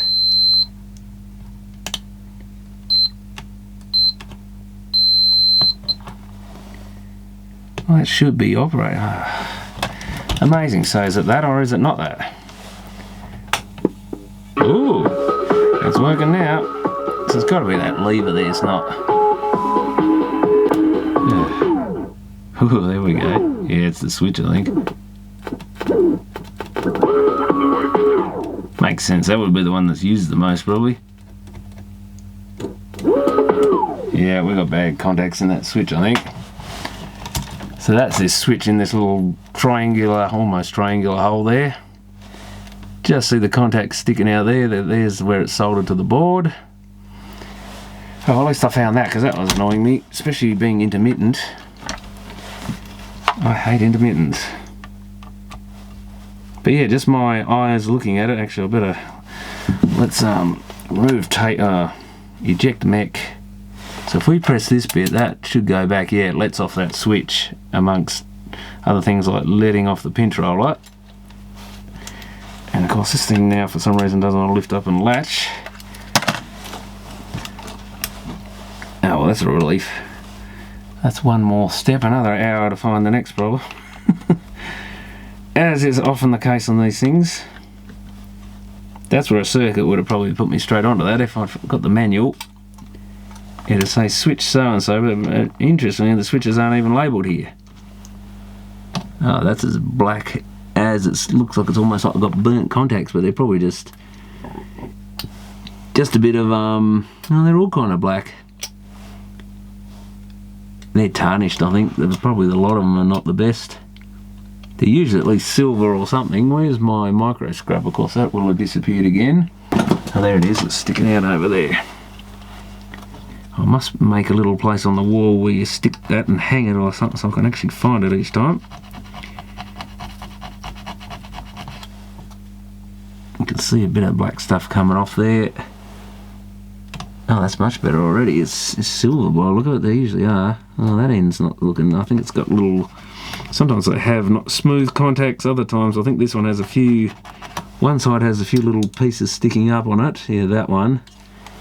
That side's just smooth. So a smart thing to do, which I probably should have done as general maintenance anyway, is clean all these switches.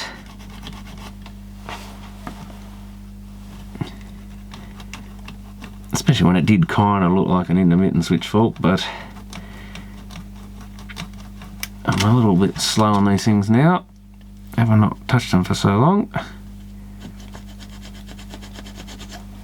This micro scrub stuff's actually pretty good. I think that's what it's called. I mean, this would have been purchased back in the early 90s or late 80s probably, but early 90s I reckon this. I used to use it for fixing time clocks and things with a lot of electromechanical devices in them at my first job, and I've had it ever since. Although this might have been one I bought later on. I doubt if I'd have it. Yeah, the original ones probably would have been pretty worn out. I think I did buy a couple of these later on, and this one was almost new up until recently. But it's getting a bit of a workout now. Where's the other? Oh, it doesn't have another contact. That's not a double throw switch. That one we did. I think that one I haven't done.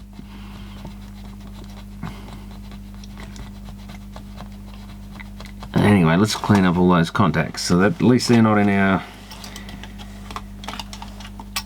radar as something that's bad on our list of possible causes of the fault. You know, generally in these tape decks, those switches are super reliable, but goes to show you can't take them for granted.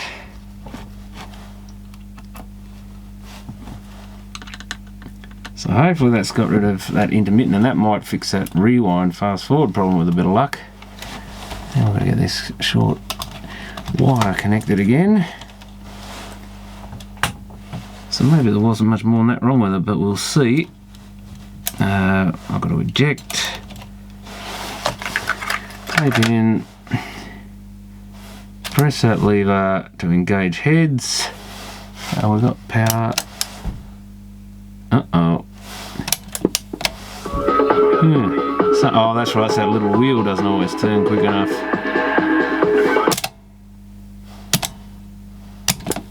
If I hold it a second, it should engage. Yeah, sometimes it does it, so that could just be a lube issue. Okay, that seems to have got the tape play a bit more reliable. That was probably the problem with the fast forward and rewind as well.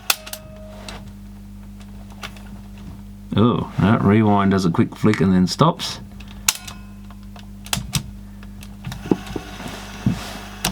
Stop there does nothing. Stop here, yeah, disengages it. Why do they have two stop buttons?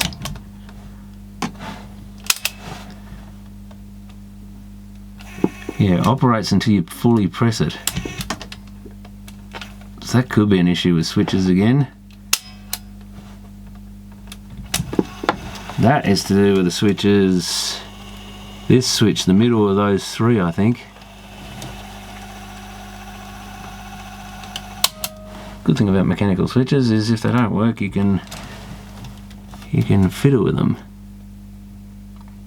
No, what is? It's in mechanical position, but the motor's not running. It can run. We've got a tape in, so it's not auto stop operating. Is there another switch that's meant to be closed? That one? Oh, that little mongrel, surely not. We just cleaned that. Ooh. Don't tell me that's still dicky. You little... Oh, tape's falling out. While in rewind, that's crazy. Maybe there's not as much tension on it. Fast forward. Beautiful. Play, now beautiful. Rewind. Starts to go and then stops.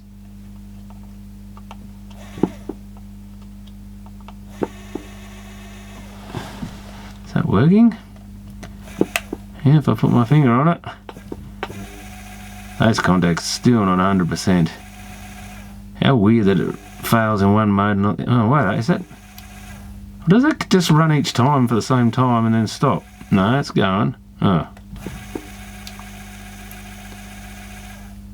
Yeah, you're just crazy.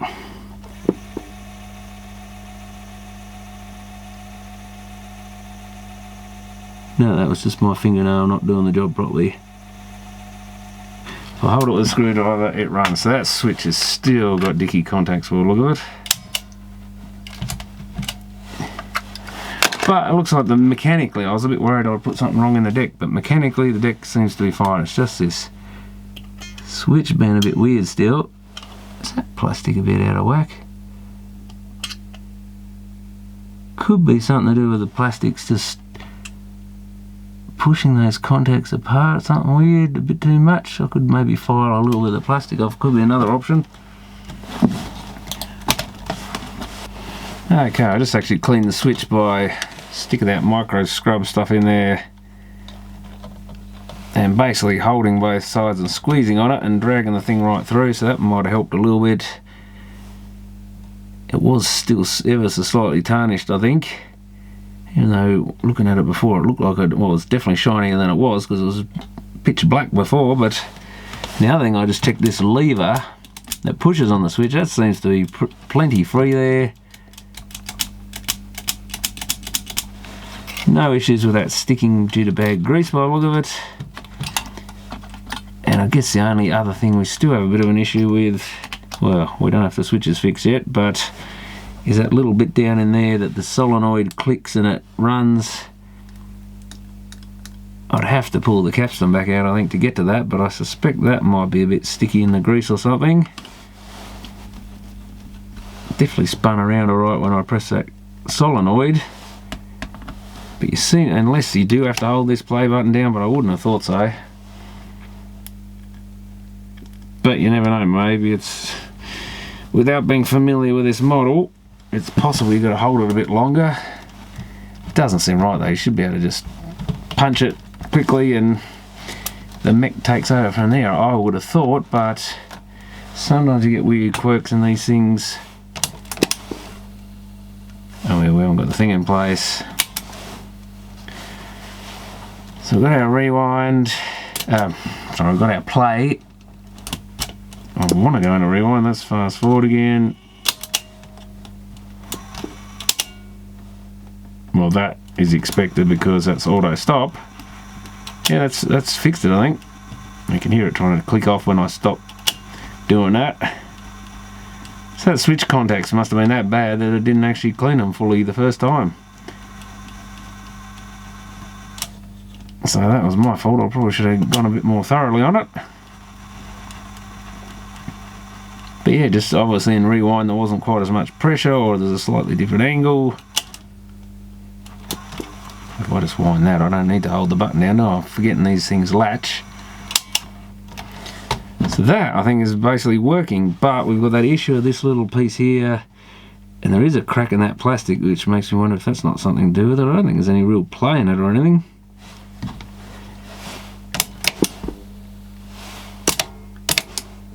Yes, if I just do a really quick, maybe you just need that little bit of an extra push on there. It's probably just me, like I say, like going, doesn't work. Doesn't work.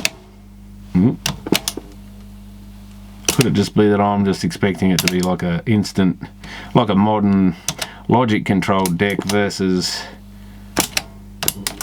you just hold it for a second or so.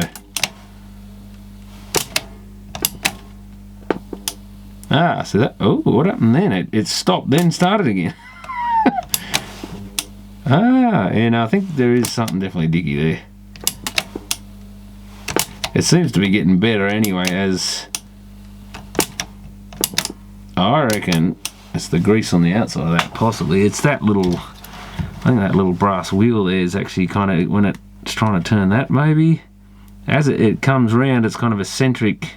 It's round, but it's eccentric compared to the other thing, or to the gear it's on. So it's like a little circle on a circle to one side of it.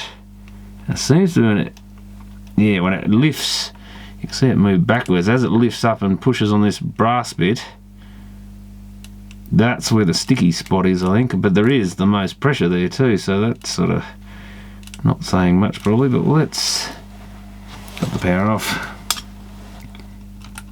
A little brass wheel seems to be loose as. May not hurt to put a little bit of oil on that, but what I'm thinking is it looks like it originally had grease on the outside of that little round wheel, the eccentric part on the other wheel, because it's got something black on it. So my guess would be wiping whatever that is off there, because it's probably dried up grease. Now what do I do to get this thing to, I guess, keep pressing the play and stop. Oh yeah, now it's spun round to the bottom. I can get to another bit of it, and if I can get it to do that, yeah, that's that half effort. If I just put the cotton bud there and press play, it'll probably stop it completely, but that kind of worked. I got it to wipe some of the grease off. Well, we've broken it now. Ooh, I really have broken it. I did get it stuck midway.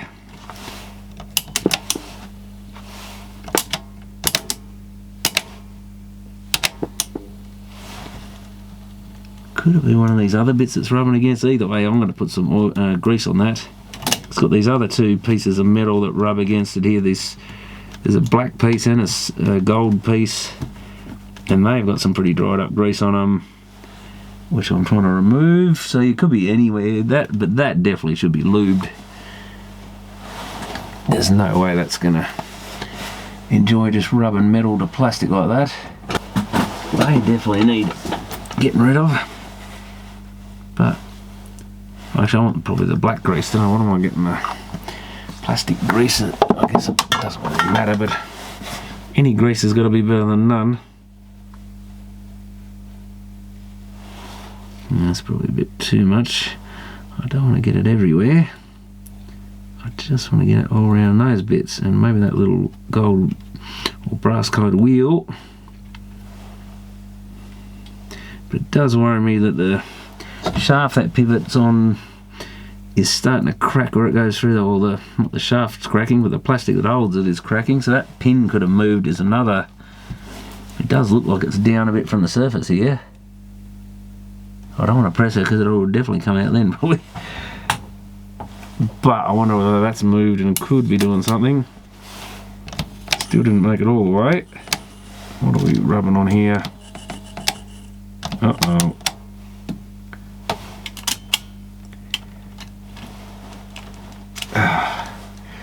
That needs a lot of force to lift as well, so that's probably due for lube. No, I've broken it. Oh, hang on, that piece isn't sitting where it should, is it? Oh, that has moved then, maybe. That's what's happened. I think me fiddling with this other bit has pushed it. Yeah, that's pushed it down. So that probably is an... Oh yeah, the pin's sticking way out on the other side. It's probably what's making that scraping sound. Ah man, so yeah, that's an issue. We've got a broken part here. The strange thing is it's come back a bit, but it doesn't go any further. Oh, maybe just until that... So maybe it's glued still to the other gear. It sticks out on the other side. Just where this pulley and these belts sort of cross over, there's a pin sticking up through this other bit.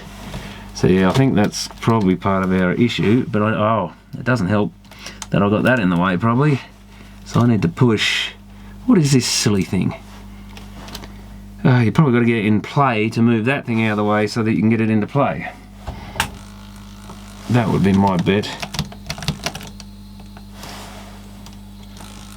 Don't know what's making that noise, but I think that is sitting on the face of that now. Sounds a bit rude, but if that... yes, so now it comes up. So now that little brass wheel on this lever is sitting on the face of the white bit, I could push the pin right up until it sort of came home to there. Does it go any further? If it's cracked it might, but no, I think it's still, the pin's still glued to the wheel that it goes through, so it must be an integral part of that, but I guess that would mean it would have to rotate in this. That doesn't look right either. Well, let's try again. Now we need to go to stop. Uh-oh. We don't have no stop either. Oh, we have stop there, so that spun it round. But I still didn't see... No, it's definitely not joined to that thing because the wheel spins on that shaft as you'd expect. Yeah, still you can see a little bit of hesitation. Yeah, it hesitates there.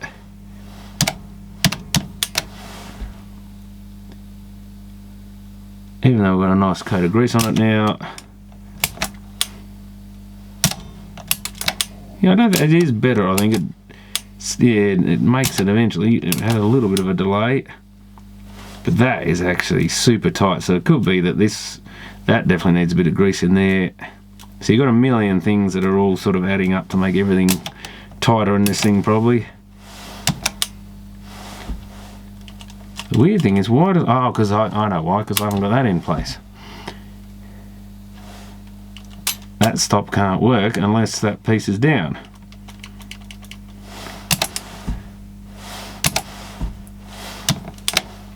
And yeah, without that bit down, oh, did we go into play without it? Oh, so okay. That's up. No, play doesn't operate. It's definitely something to do with the door, I think, that thing. Quite a weird arrangement. That puts it down, but yeah, now we've got the pinch roller fully off, which is what I'd like to see. So something's moving better, because that would only just slightly rise before.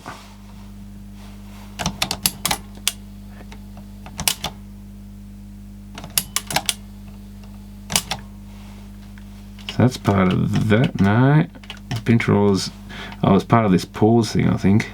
Yeah, maybe. I've got to clean the grease off the pause because that's very dodgy. Oh, didn't press it long enough. So ideally that pin wants actually gluing, pushing down some araldite or something in that plastic, pushing back up. Let it set. And I did get some 5-minute araldite finally. Actually was in Bunnings and remembered something that I needed in Bunnings. That wasn't on a list or anything. So thankfully that other, whatever it was I needed it before, must have annoyed me enough to remember it. Oh, it was that National one. I had to leave it overnight in pieces.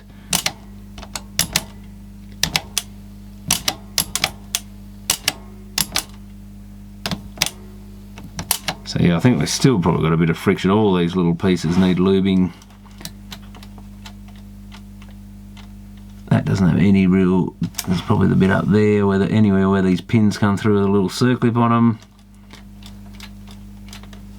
Probably wants new grease there, but it seems alright, that grease.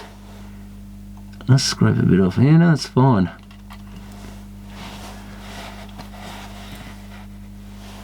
So let's just put a little bit on that one. Can I push that down? Not really.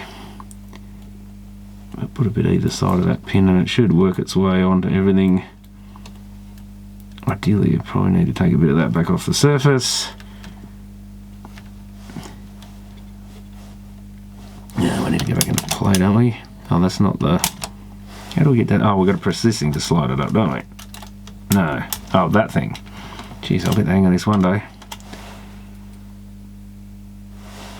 I'll put a bit more on that bit under that little round bit sticking up there, which goes up the hole in the cassette, I think, doesn't it? Probably helps hold the cassette in place a bit. 2 pins that go up the holes. I assume that's why Phillips put them there, probably so the tape doesn't tilt either way once the heads come up and pinch roll and stuff. Where do I see another bit? Oh, right up here. Doesn't look like it's ever been lubricated, but doesn't mean it wasn't at some point.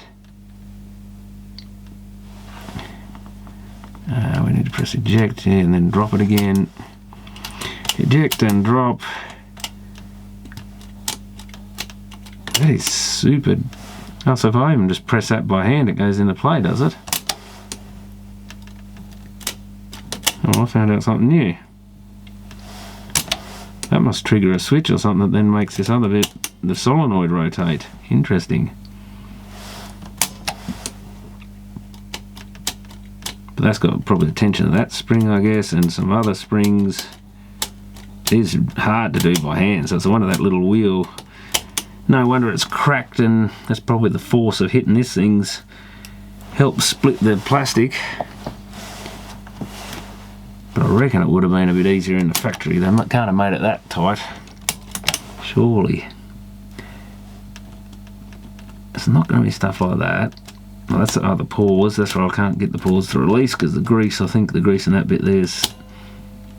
So it's not the pause thing. That's got a bit of tension, but not a lot. Something here's got to be tight, I think.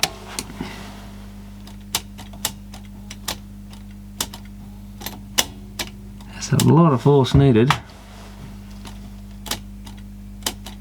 But I can't tell where the main spring is. It can't be that little spring there, surely. Now that moves real easy by hand.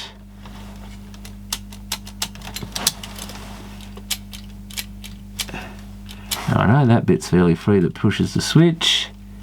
Ah, there's a big spring under here maybe. Oh, it's on this actual piece here that presses the switch, this bar here that moves up and down. That's a reasonable amount of force. Let's take that off there.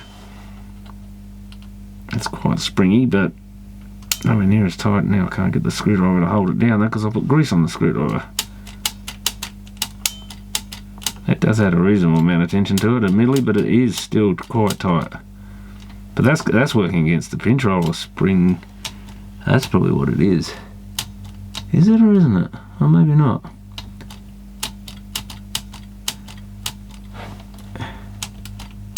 That's damn tight. Oh, that's not doing it, I don't think. That does need a bit of force though.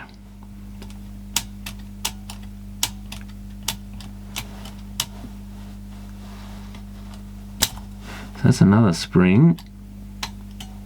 That does something there is tight. Let's move that. Yeah, definitely a lot easier with that out of the way. It's only pushing on this other spring. Still quite a bit of force. You can see it, feel it, hear it go back. Let's take that one and the other one off if possible. I just want to make sure this thing's actually... It's not that loose, considering, unless I'm still pressing on something here. I just wonder whether this pivot itself is tight. How do I get that piece to stay out of the way? I guess push it right out of the way with your finger. Take that one off. That's still got a big spring on it somewhere, because it's coming back. Where?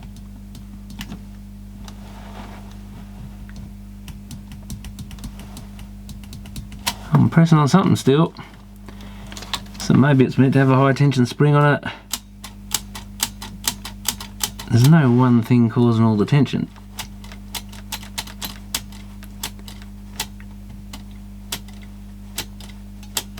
It does overall feel a bit tight though.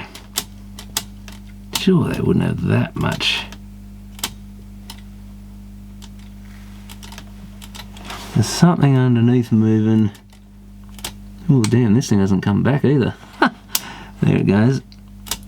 Oh yeah, it can slip out at the end of its run here if you go too far, and it slides to one side and hangs on the mech there. Jeez, I mean that is a lot of force.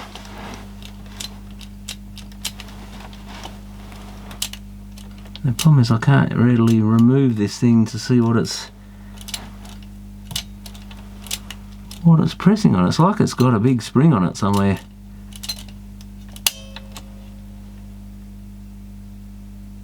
That is the piece that moves that, isn't it? Yeah, that's that bit. Yeah, that definitely releases that. It's got a spring here.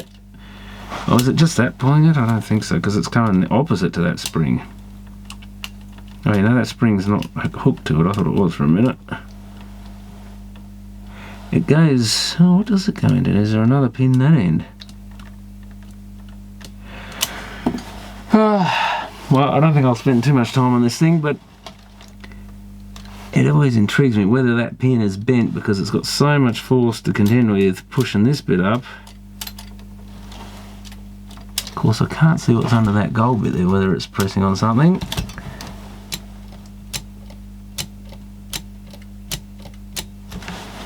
I just can't see any of it is the problem without pulling the whole mech to bits. Something I probably should have checked.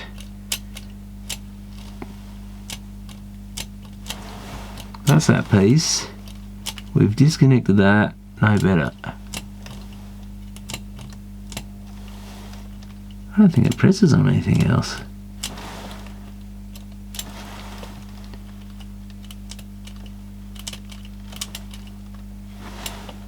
How does that bit operate though?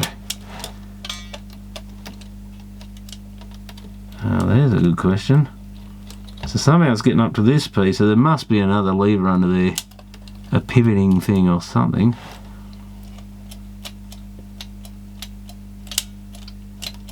Oh, or is it? Oh, so what's this piece? There's a gold piece moving under there. That's got to be what it is, surely. Was that related to this bit? Oh no, that's so all that bit and the top bit is related to this pinch roller bit. That shouldn't be that tight then, I wouldn't think. Oh wait, there's a pin going down here by the look of it. Is that what I'm missing? But where does that go?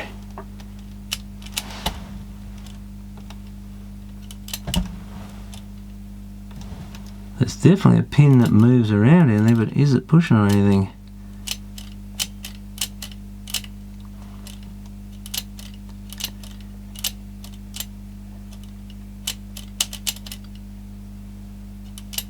There's definitely a bent piece going down in there, but I can't see it actually operating anything, which doesn't mean it isn't. Oh yeah, I can just see it down there, but I can't see anything else moving with it.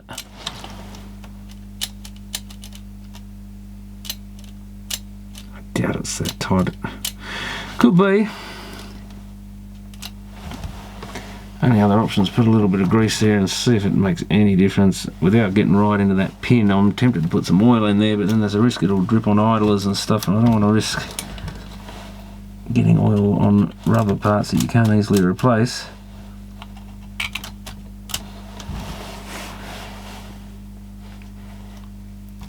There's no sign of any bad grease on it, no sign that it ever had any grease on it at all, but that doesn't mean there isn't something under there that's causing issues. What I can do is try and work a bit of grease under it. It's not going to hurt it.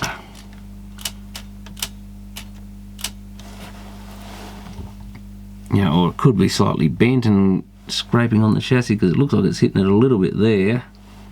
So that definitely wants a bit of grease on it, just to ease it a bit as it goes across there. You just don't know what can be out in these things. Is that any different? I don't really think it is. That's an awful lot of force to lift it. It's making my thumb rather sore at the moment. But it could still be something on this pin. I wonder if I just put a little bit of oil on there and then just wipe it all off again. Put a bit of oil on the cotton bud. Soak that and try and get it around that pin a bit. Oh, that's well and truly soaked. Work that in a bit. Don't seem to make any difference, so I might be wasting my time on this. I'll just wipe the worst of that off again, so it can't drip onto this little idler wheel here. Right below it. It's not really freeing up at all, it just needs a ton of force. So I'm starting to think it may be a design in the mech.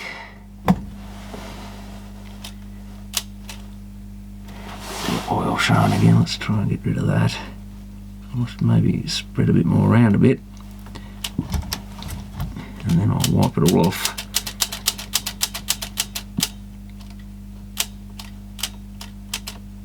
Yeah, it's just strange, there seems to be so much force required to do it.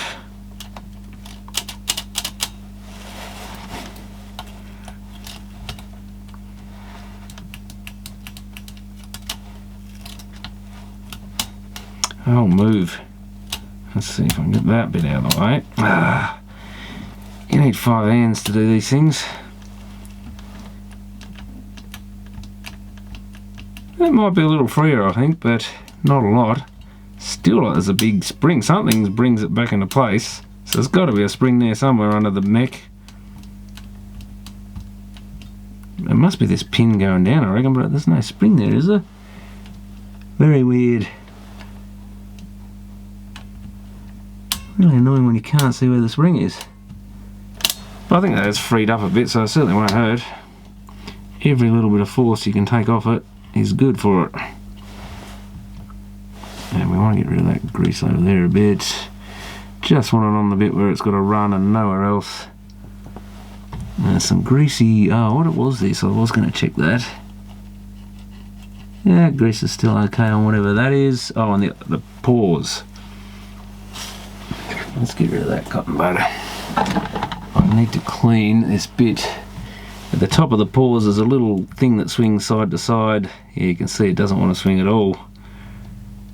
That's your little latching part. It like swings, a pin comes down and pushes it to the side, and then it pops back up under it, type of thing. Locks itself in place, and then when you push it on it again, it swings the other way, sort of thing, and unlatches itself again. But that is just goo. That is horrible, that grease. Not so bad on the pores bit itself, but this other bit underneath it is just horrible black gooey stuff on there. And I don't want to pull this apart if I don't have to. I just want to try and wipe it out from underneath. There's probably a bit on the back of this pause bit, I would assume. But yeah, that's rather sticky, but it's getting a lot slipperier now that I've got most of that other stuff off.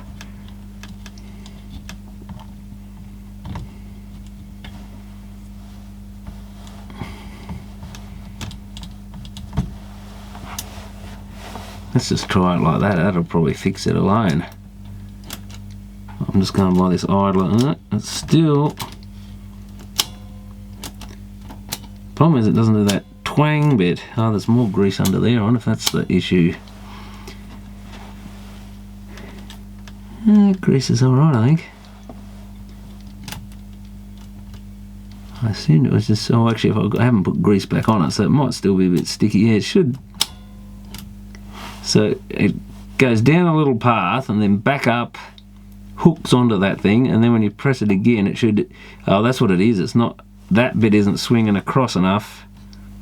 Yeah, that's where it's stiff actually on this post, I think. Because when you press again, this piece should swing across, and it follows a different little path down, swings across, and then it has a little escape hatch. It's like a little maze in a way. It goes down, back up, hangs there, press it down. This thing should pivot to the other side of a little pointy triangle piece in the middle, which allows it to slide down the other side of the little pointy bit, and then it just springs across a little bit more, and it just shoots back up a hole back to allow it to release itself again. So that's... So it looks like, unfortunately, I might have to pull it off its little post. So I've got a spring for the pinch roller on the post. I didn't want to do that because the less of this stuff you can pull apart, the better. Because then you've got to work out how to get all the springs and stuff back. Let's get this little circlip off. Whoop. Then we got another little plastic washer thing. I'll just wipe a bit of grease off on my hand there just to get rid of that. Now we've got this spring, long bit there, short bit there. This might even come off as one piece, or should, I think. Spring and all, but it will probably... Oh no, the spring's on this other piece.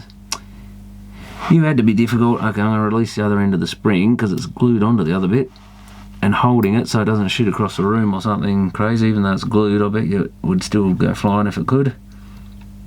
Let's just move that. I wonder if I can just get that off to one side. I don't know how important that glue is, but if I don't have to unglue it, I won't. Ah, oh, come on. Stabbing right up under my fingernail there. Let's just... I can probably retract that screwdriver now and leave the spring there good. Yeah. That grease is alright. It's got to be on this little end, the bit where it actually pivots. I bet there's dried up grease down on that shaft. It must be. I think there is some sort of yellowy muck at the bottom there, which is dried up grease here. There's something there for sure. Let's wipe all that off.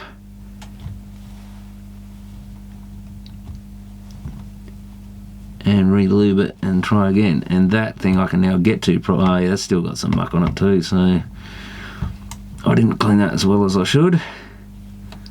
Just a couple of little bits, but I think there's a little bit there too. And I hadn't actually lubed it. Lubing it might have got it going again, but if it looks like it's still sticky, best to strip it down and do it properly.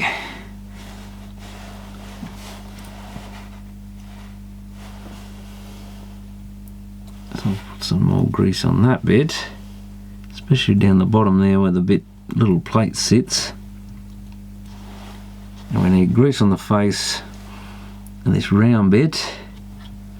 That might be overdoing it a bit. Yeah, that should be right. It was kind of covered, the whole face of that bit. Okay, so back on this again. I think I got it to basically work. Oh, that's right. Got to remember all these little things we've got to do. Put the heads down.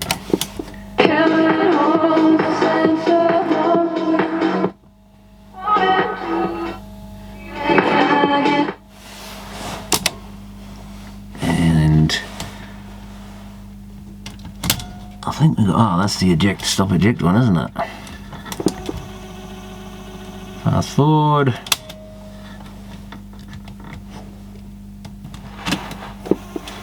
Rewind now works properly.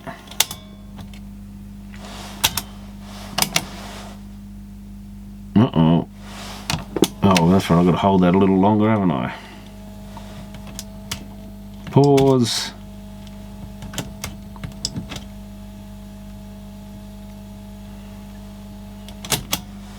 I don't know if I've actually tried record. Wasn't I having trouble getting the record down or something? Is that it?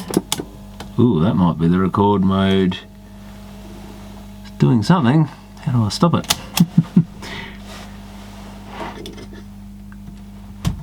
Oh, actually it won't go into record mode anyway because I'm not pressing on the record switch.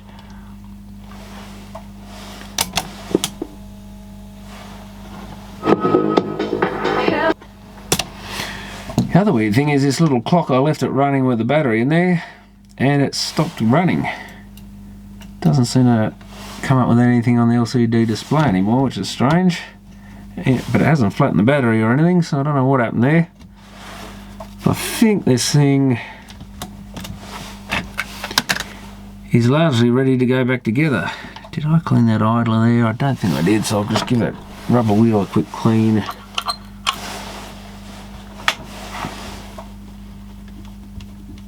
Just on the playback side by the look of it. Not much coming off it, so that hopefully in good condition. Possibly that counter could do with a bit of a dust and clean up. I can give that a little bit of a wipe with the metho.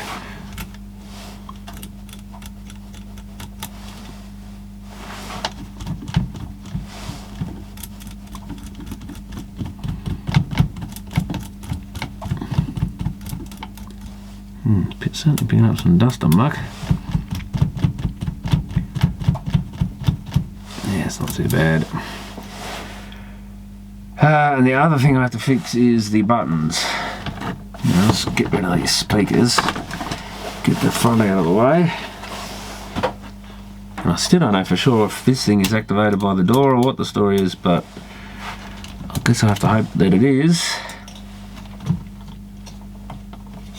But yeah, that's weird, that clock just decided to not work anymore. Weird and a bit worrying. So we've got, that's right, these buttons come through with a shaft. I've got to work out how to repair these shafts.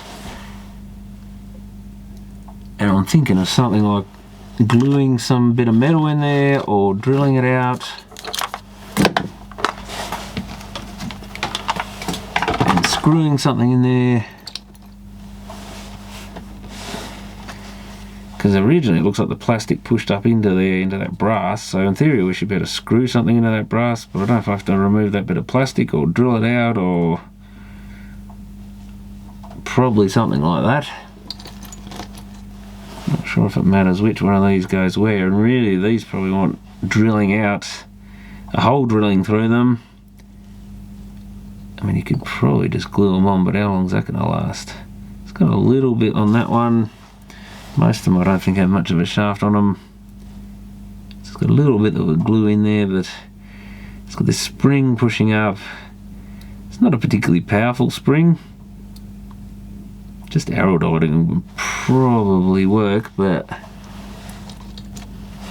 I've got another two of them here, and I've got all the springs found now and all the little plastic pieces, so that worked out well. That spat that other last bit of plastic out of the mech somewhere yesterday or whenever I last looked at it. So I'm thinking I could drill a hole right through these and kind of countersink it, or drill a bigger hole down a bit lower just so that the head of whatever I put in there is within the plastic, below the face of the plastic, and then it goes down into this brass. Ideally it's something that bites into the brass, I think, and I think they're pretty well fixed or moulded into the plastic. So you could either glue like a nail or something in there, or a screw, put an actual screw in and screw it into the brass, and hope, you know, if you don't do something too large, it shouldn't split the brass or anything. That's probably the ideal, something that screws itself in. You could just melt a bit of wire through these and into the other bit, but I don't think that'll be much stronger than just gluing it. I mean, ideally you'd have a longer piece of this plastic, hexagonal plastic or something, drill a hole in it and stick the brass down in there. Could be another way of doing something. Not a very great design, that. And the other thing, I guess, is how well is this? I think I'm going to have to drill that out. I could probably melt a bit of wire into that and see if I can pull it out, but I doubt anything much is going to happen. I'll just break the wire or pull the wire out, probably. Ah, that's better. It doesn't go in all that far, and that's cleaned it out beautifully. Another little brass hollow tube, but I think those screws are going to be too big, aren't they? Ooh. You probably could get them to sort of tap their way in there. That's not a self-tapping one. That's a smaller type screw.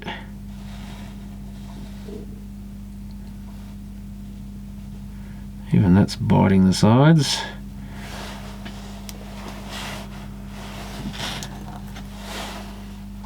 They got the little cutter? No, they haven't. Oh, look at that, made for it. I forget what those screws are out of, but they're out of something important, I think. So I can actually screw these little screws in. Don't know how far, but even that would be strong enough, I think, a few turns to... Yeah, that's tapping its way in nicely by the look of it. The question is, what did those screws come out of? I'm pretty sure I've got to put them back in something. It's something I've got pulled to bits around here somewhere. But I may have some others. Now the other option is, yeah, just glue like a little nail or something. Actually, where are those drills or some nails in there?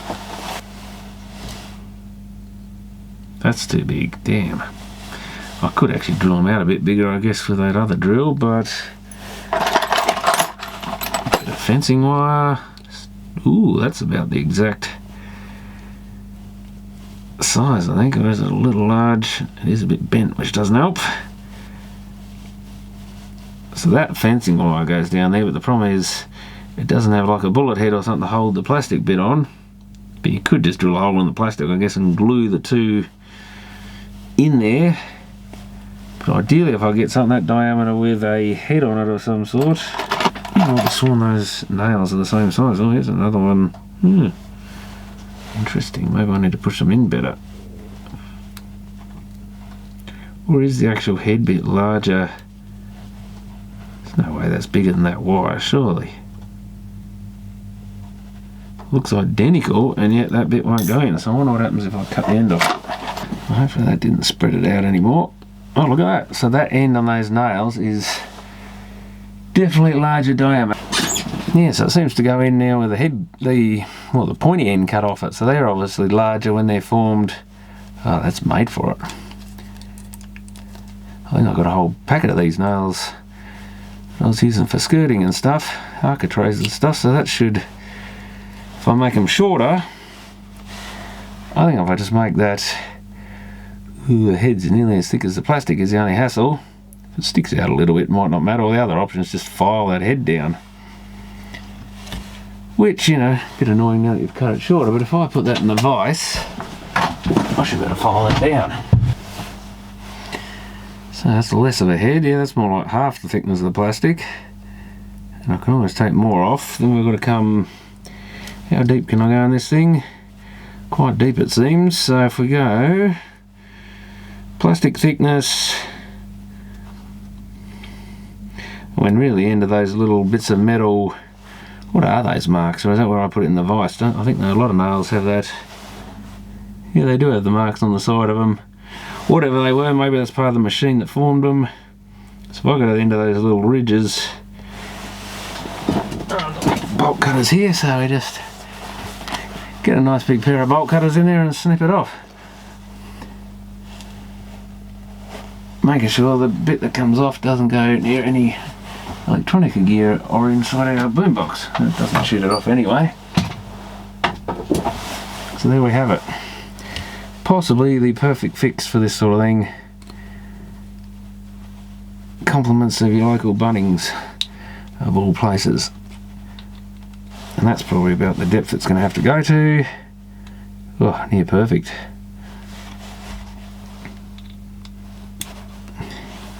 So if I can make 4 of those, and then I've got the fun part of trying to drill. I'll have to put these in the vise, I think. Hold it in there, try and drill right through the middle.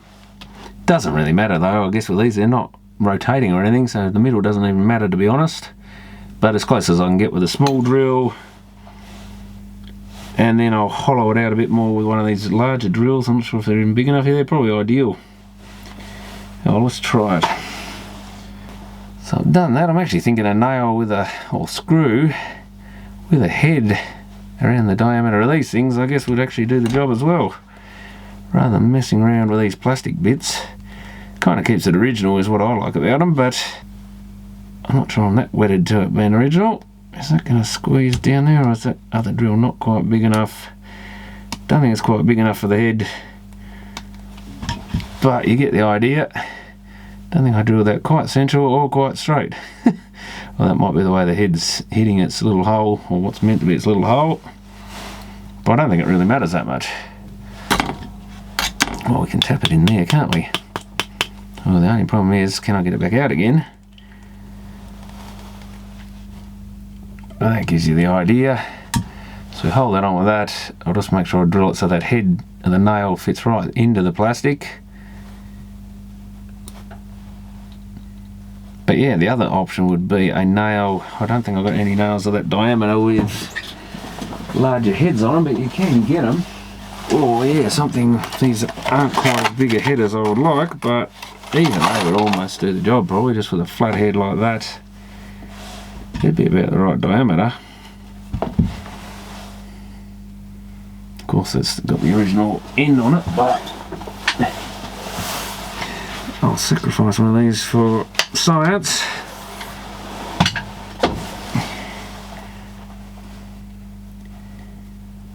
Ugh, still a little tight.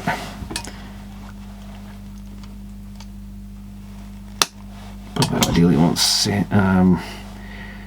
filing off a bit there, but yeah, if you had something like that in there, that's starting to go in, just with a flat surface on it. It's not quite the diameter I want of the plastic bit, but why they got hexagonal bits of plastic, no idea. But that would actually be stronger as far as pushing down on the tape mech.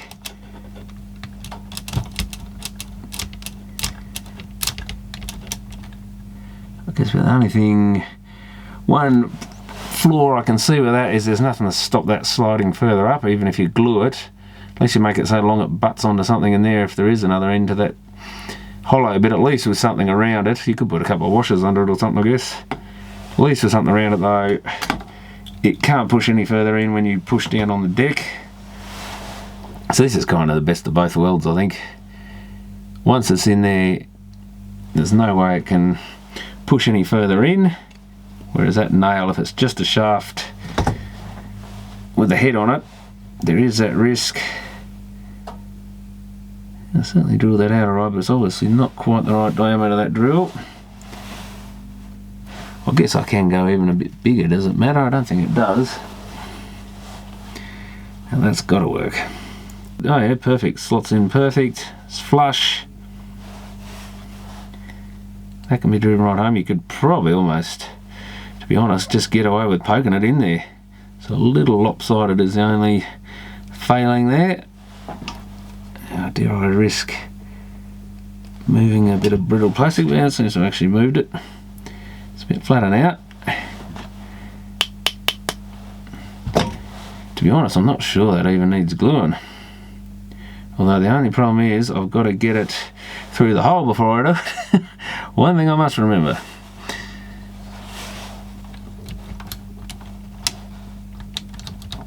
What mode are we in here? Yeah, that's fine.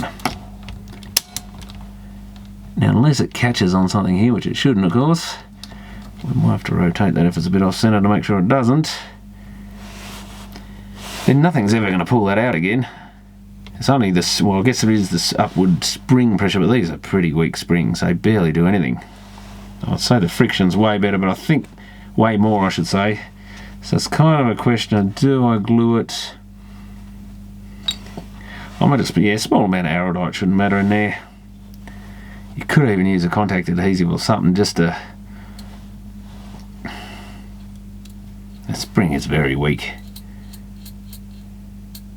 It's never going to push it off in a million years, I don't think, but just to be safe, I guess we could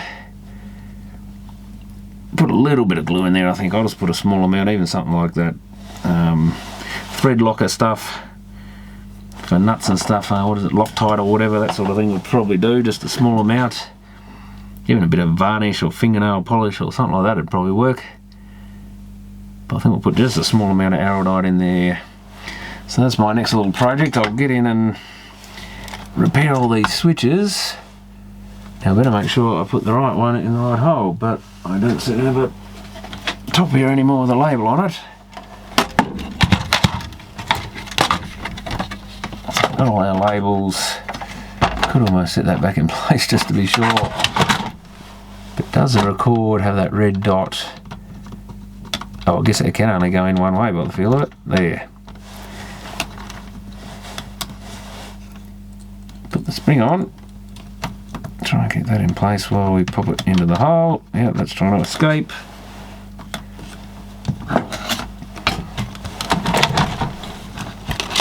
Oops. Not the best thing to work on. And then it's literally just a matter of poking that up. Oh, wait, the spring's on the other side, is it? That probably actually makes more sense. Hang on.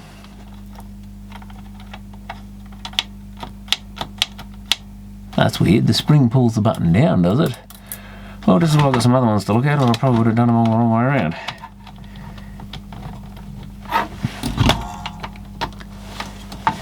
Okay, that's right, the springs are all inside, weren't they? So they must be on the inner side. Well, that's a bit of fun. Well, otherwise I wouldn't even have to worry about the spring pushing on the thing because it would be held up by the plastic. So yeah, it must be when you press the mech down. I guess they want them to go down because this mech, you're pushing the bits down. And it's the mech, when it's released, pushes them back up again to wherever they sit. And then you push down, the mech goes down, but the button, no, the button goes down with it.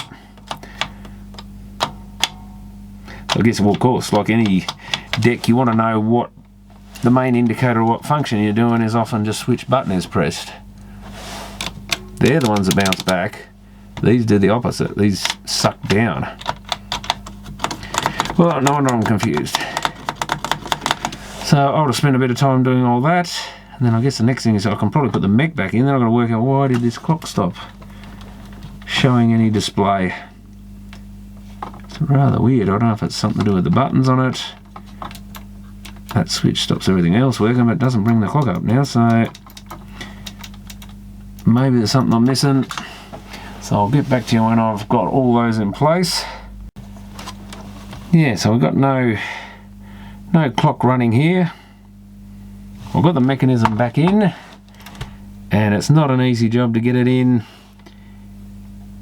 You've got to get the wires between the top screw mount under there. I've put the clock back in now, and this other bit of metal sticking out on the mech there for the head and the it's the erase head. And on the back here I actually had to unscrew this circuit board, lift this end up, one screw there, and I'm going to turn the power off while I'm doing this. One screw there because we're right near the voltage selector. Lifted that board up a bit and got this other ribbon cable around the mounting post, because as I was trying to push the deck in, this ribbon cable was resisting going in. So that was a bit of a pain, and also because these buttons stick down, I end up with the pause jammed down and that orange button jammed down. The pause, I just had to lift the bottom end of the mech up a little bit to free that pop back up, or pushed it back up I think I had to do, or pull it, whatever. And that one I managed to get, even with the mech right in there, I managed to get a screwdriver down near that ribbon cable, and you can see the little hexagonal plastic bit on the end. And I just put a little small screwdriver in there and lifted that up.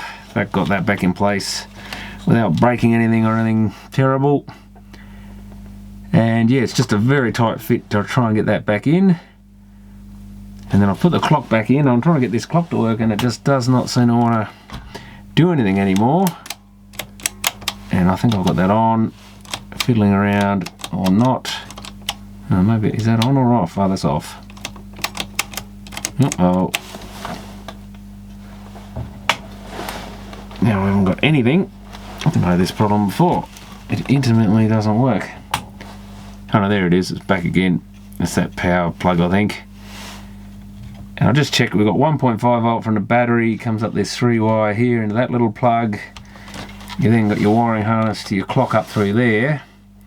And the 1.5 goes up. There's also a 3rd wire here, which I think actually it comes from this, the B plus of this big capacitor. And there's a couple of transistors next to that. And I think that's just nothing to do with the clock, other than it's also connected to the clock, but that's to do with the switch on the battery main switch on the socket. And yeah, that voltage from that capacitor on its positive also comes up to the clock. And then it looks like we've got another voltage should come from those 2 transistors that I assume are voltage regulated. So what do we have? We're at about 16 volts here, I think. 17 volts. That's our main B plus, I guess, unregulated, out of the transformer and just bridge rectified. And was this the other line I wanted? That's the 17 volt, must have been this one. That's got nothing on it. And I'm not sure why, whether it should have something on it or not. I thought if I get the radio on, maybe we'd have something there. 17, nothing. 17. Well, it doesn't seem to be regulating anything, does it? Unless that's used for the tape. That one's all zeros. So it's just weird that this clock was running. And it was actually running, I think, a couple of days after I did the first look at this thing. I saw it on the bench here running, and then when I came back to fix it a couple of days after that, nothing. Oh, actually I had that pressed in, didn't I? Because I put the, sneaky, because I put the deck down, it pressed the switch in and put me in clock mode, so maybe those transistors will have something on them now. If I can hold it up, oh there we go, 15 volts, that's what I would have expected. So that voltage is getting to the clock, the main voltage is getting to the clock, the 1.5 volts is getting to the clock, but the clock does absolutely nothing at the moment. I'm pretty sure I just put the 1.5 volt battery in last time and it came up. So I think I might sort of give up on this thing. I think the mechanism's all operating now. Play, stop it, rewind. Let's see, auto stop kicking in. Uh-oh. What happened there? Oh, it's this power cord. Doesn't help that I'm leaning on it. Not sure what that button did. Pause does its thing. Record. I guess I should check that is flicking the switch. Always something to check. Where's the switch? There. Yep, that definitely was pressed in because it came back out again. So I was almost wondering if that clock might be related to the switch, battery main switch or something, whether it would go off when there's... Well, it's got its own battery, so there's no need to turn it off. It's not going to flatten the main batteries. But yeah, I have zero idea what's going on there. But generally the thing's been a bit of a pain to work on. And yeah, quite difficult to get that mech in and out. I think I may have helped break a couple of those buttons getting it out, so maybe the key is to pull that backboard off a bit before loosening the board, the mech. And just got to be now knowing how it's set up, you have to be super careful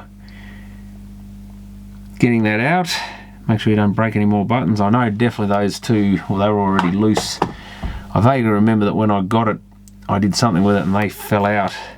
And then I must have sat them in here somewhere and forgot where they were, and then when I pulled it to bits they appeared again, so I'm not sure where I had them, but that's all going. I guess the next thing to check is, did we have to clean any pots or anything? And a lot of filth and dust down in there, so that's going to have to go outside and get the old paintbrush treatment and blow all that out. And this has got the worst little speaker connector to get on there. Now, where are the pins? At the front. It's not easy to get into. And just when you think it has actually gone on a bit, it decides to come off. But yeah, Pioneer's wiring and this is not very nice to work with. Everything's too short and the ribbon cables are too stiff and get in the way. Oh, we've lost power again. I'm starting to wonder if that... Oh, that'd be my fault for unplugging the power, I guess. That must have just been a flick of power out of the capacitor. But this could have a dicky switch or something on that socket. That's alright at the moment.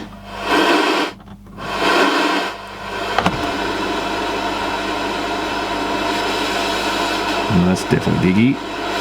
Something treble, I guess.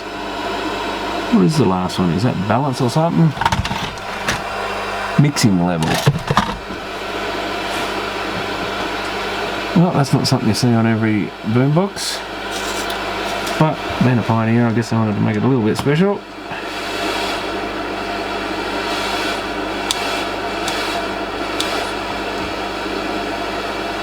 I guess if I'm in for a penny, I'll just be in for a pound and give everything a clean. Well, this is some sort of record level or something probably. We're going to get into that volume pot down here. Yeah, I think that tube's getting a bit easy. It's coming out the other end. Oh, that's balance. That sounds better.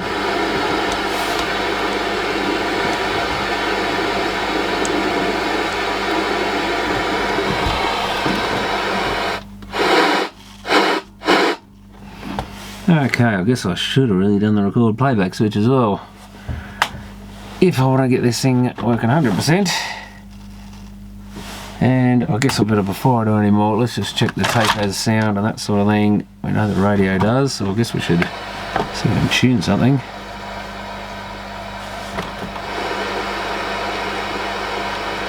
I don't think we've got any sort of antenna at the moment. Oh, this has two wire. Oh, they plug in on the front, isn't it? Ooh. I'm making something up there. That's definitely working, I think. Oh, now I still don't know if this mechanism drops the heads because of the door shutting. I hope that's what it is. Oh, now I need to manually drop that. Uh-oh, we're chewing. Why are we chewing? Ooh, something's not working all of a sudden. Oh, now it's working. Have I got the tape sitting in wrong or something?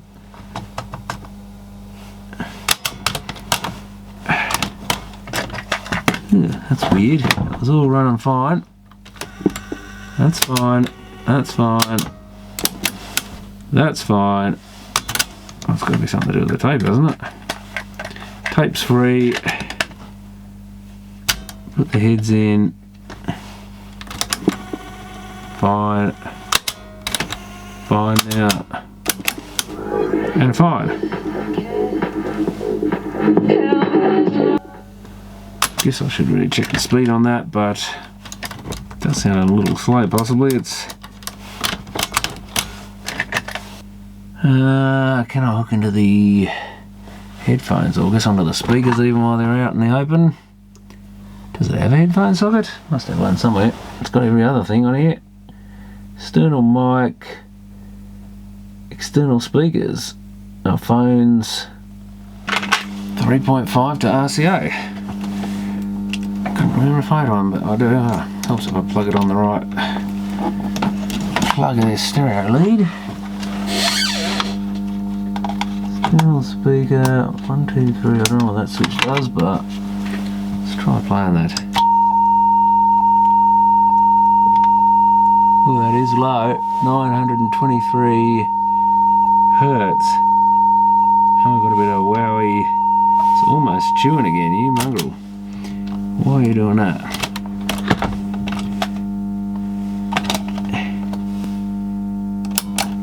Oh. And now it's chewing for sure. I knew it'd chew the test tape. Guarantee the bastards will chew your test tape.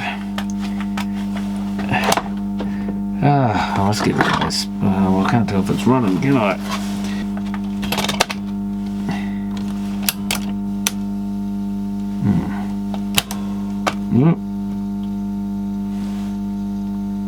925, that's way slow. Let's see if this motor will speed up. Well, now we're going to 4 kilohertz or something. Ah, that's because it's actually the tape will have changed track. Like it always does, right as you get to the frequency counter or to the adjustment, guaranteed to go to the next track.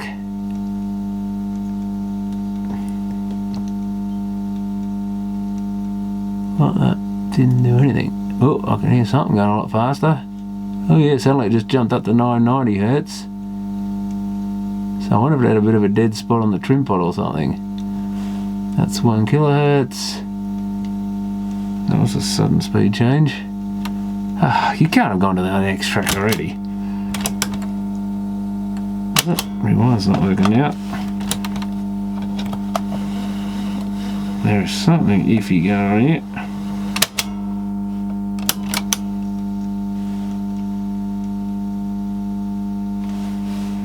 .996, 997, somewhere around there. Oh, then we go up to 1007.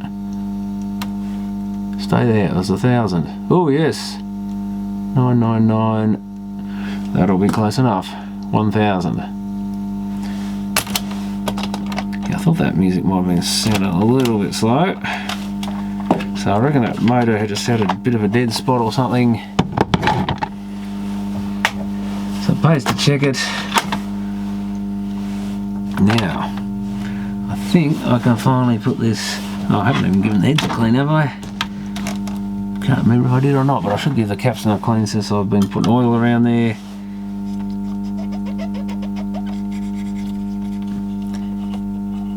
I mean, there's nothing really on there, but I'll give it a clean anyway. The capstan's definitely got a bit of muck on it.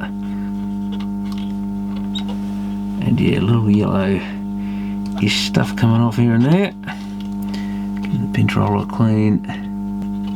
Let's turn that horrible frequency counter off. It's got a noisy transformer in it. But it was just an old one I bought really cheap with a noisy transformer. Although I didn't know it had a noisy transformer, but it was basically scrap metal price because it was from a scrap metal yard. So you're bound to be something wrong with it. Okay, let's give these things a clean and then we'll put it back together. Okay, I got the worst of the dust off things and a couple of things cleaned up a bit.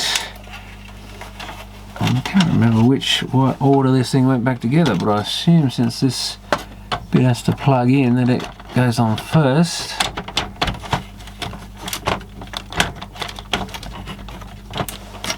Hopefully it goes on. I don't think I made it much easier on this one.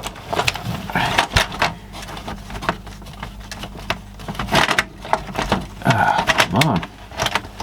What is holding that from going back together? It's again like the tape mech, it catches on everything by the look of it. There we go. You kind of got to get all of it in place. It still isn't quite right. Something's not sitting where it should. I think I should have cleaned that hole there, shouldn't I? Clean these things before you put it back together. It's a smart way to do it.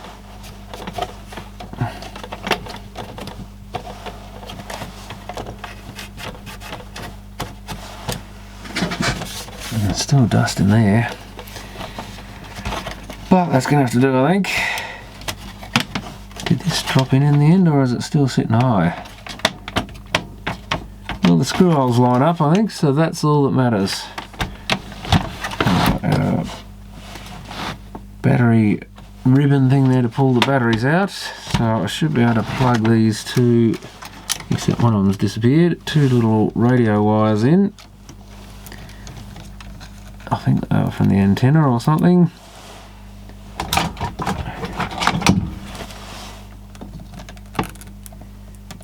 If I can line the pin up with the socket bit. Another fiddly little feature.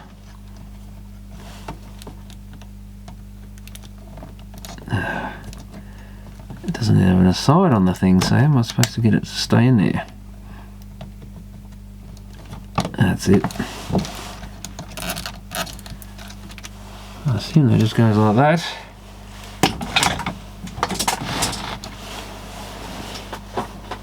And then we've got our fiddly speaker plug, hopefully for the last time ever.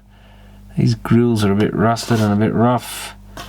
I've got most of the muck out of the cassette door, but there's still a little bit I can see there. It's probably stuck on the grease. Oh, there's a hair in there as well, lovely.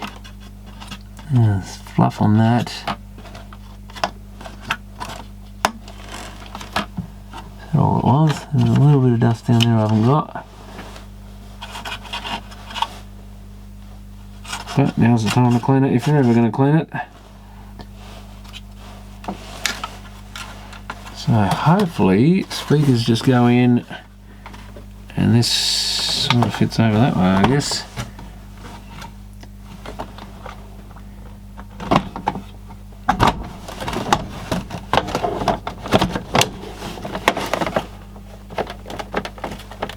That's kind of it, I think. Yeah, that's back together, I think. Yeah, I can hear that mechanism drop by the sound of it. Opens.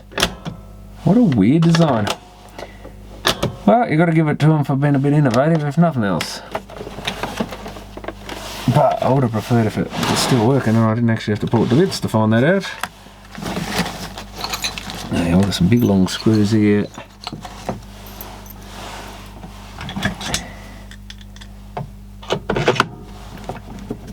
So I doubt this would have been a cheap boombox in its day. It's quite a solid feeling one. Obviously got a much more complex mech than the usual one. Though why? Because what does it do? It doesn't do much more. It's not even auto reverse. Though it does have a couple of editing functions and record functions that aren't normal by the look of it. But yeah, it's nothing special in some ways. At least we've got a few LED level meters and stuff on this one, which has been lacking in them so far. Can't have a boombox without lots of LED level meters and stuff on it. Whoops. Gotta have a bit of bling on them. I can't remember if this had all the screws in it or not, because where are they if it did? I can't watch that many.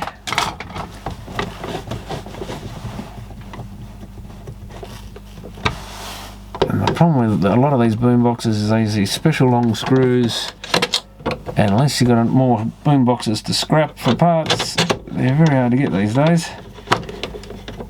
I can't remember, so a few other things use long screws like that I think, but I cleaned out a lot of my screws because I thought I'd never use them again. So I don't have any replacements. It looks like we're missing 3 of them, unless I just haven't worked out where I put them. But they should just be on the side of the bench here because I haven't got round to tidying anything else up on this. These knobs could definitely do with a clean, rather grotty.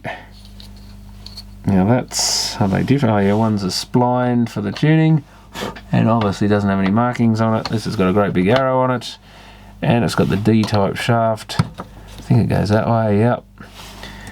Balance. Let's slide it along a bit. I assume that's the same as this is AM FM switch, so that's quite a nice little symmetrical design. We've got tuning and AM function, we got volume and balance to match, so that's nice to see. I guess that's, you know, something the likes of Pioneer and aim for, doing little extra touches like that.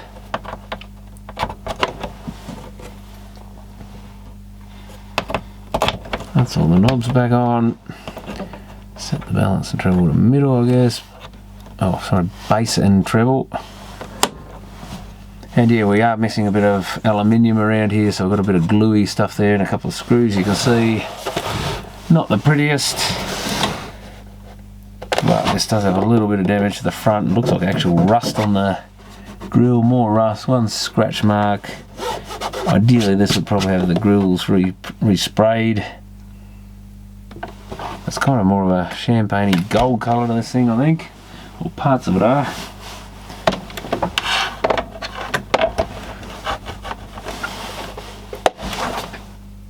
I thought I saw a line out before. I should have used that for my thing, but anyway, the frequency counter. Let's see. Yeah, we're in tape mode. Let's see if it works.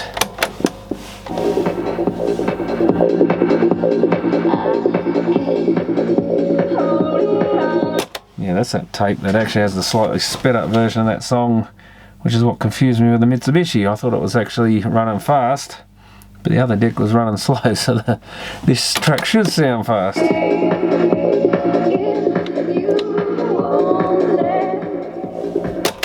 But anyway, that's working up. Yeah, so when this door goes in, the little part there on it just pushes that little lever that drops the heads. That's certainly a unique design I haven't seen before that I can remember.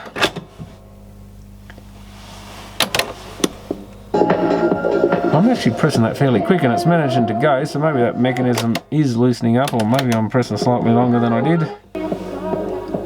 And I guess we're going to stop if we want to rewind, fast forward. No, that stop doesn't do that, but it stops the play. I guess I should do a quick recording. Where are we? FM auxiliary. Yeah, oh, we don't have an antenna at all, do we? It's just a little stump. Ironic that the one that's meant to retract actually gets broken.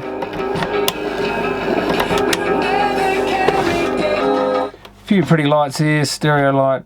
Oh, except the power's going off again because I'm pressing on the plug. FM auxiliary, tuning, stereo. Now is that the volume? I think that's, I'm not sure what that level meter even is. It's probably the level you're going to record or something. Because is it? It does go down with the tuning. So why is it we've got a tuning light and a? Or is it just because the sound? Yeah, just because the sound goes down, I think. So I think that is a proper VU meter, or probably more a level that you're going to record rather than the speaker level. But yeah, quite nice sounding tuner in it, dual cone speakers. I don't think there was anything behind there. Maybe there is another tweeter, but let's just hit a quick bit of record. Better reset the counter. And illegally dub someone's track onto tape off the radio, as these things were designed to do.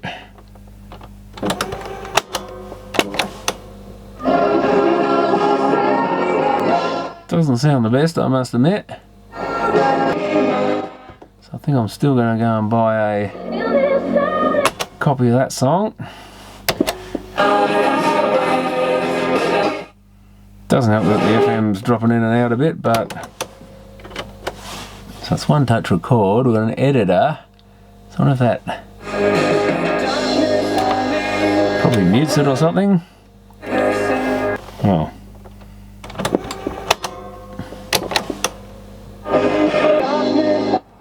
There's the, that was the editor bit. Part of that I think is the FM reception, but part of that sounds like the record isn't working 100%. So maybe if I'd clean that record play switch might help, but that sounds more like a, it could even be an issue with the tape. That seems to play alright on the original. So mixing level, what can we mix here? Didn't check that, but well, I guess AM's the other thing I've got to check. Look above that and say this is something that's really important for the nation, and you know. Well, it sounds pretty boring to me, whatever it is. Okay, so AM works.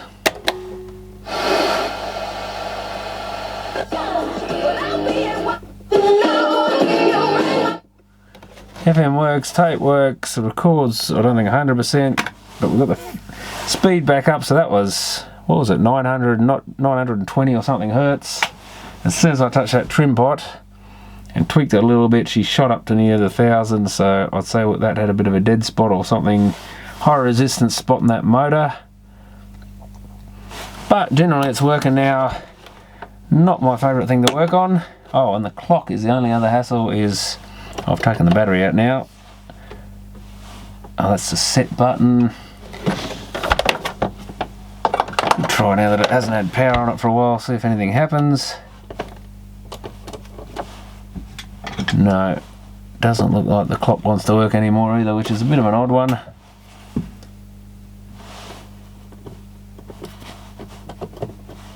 Yeah, because it just died on its own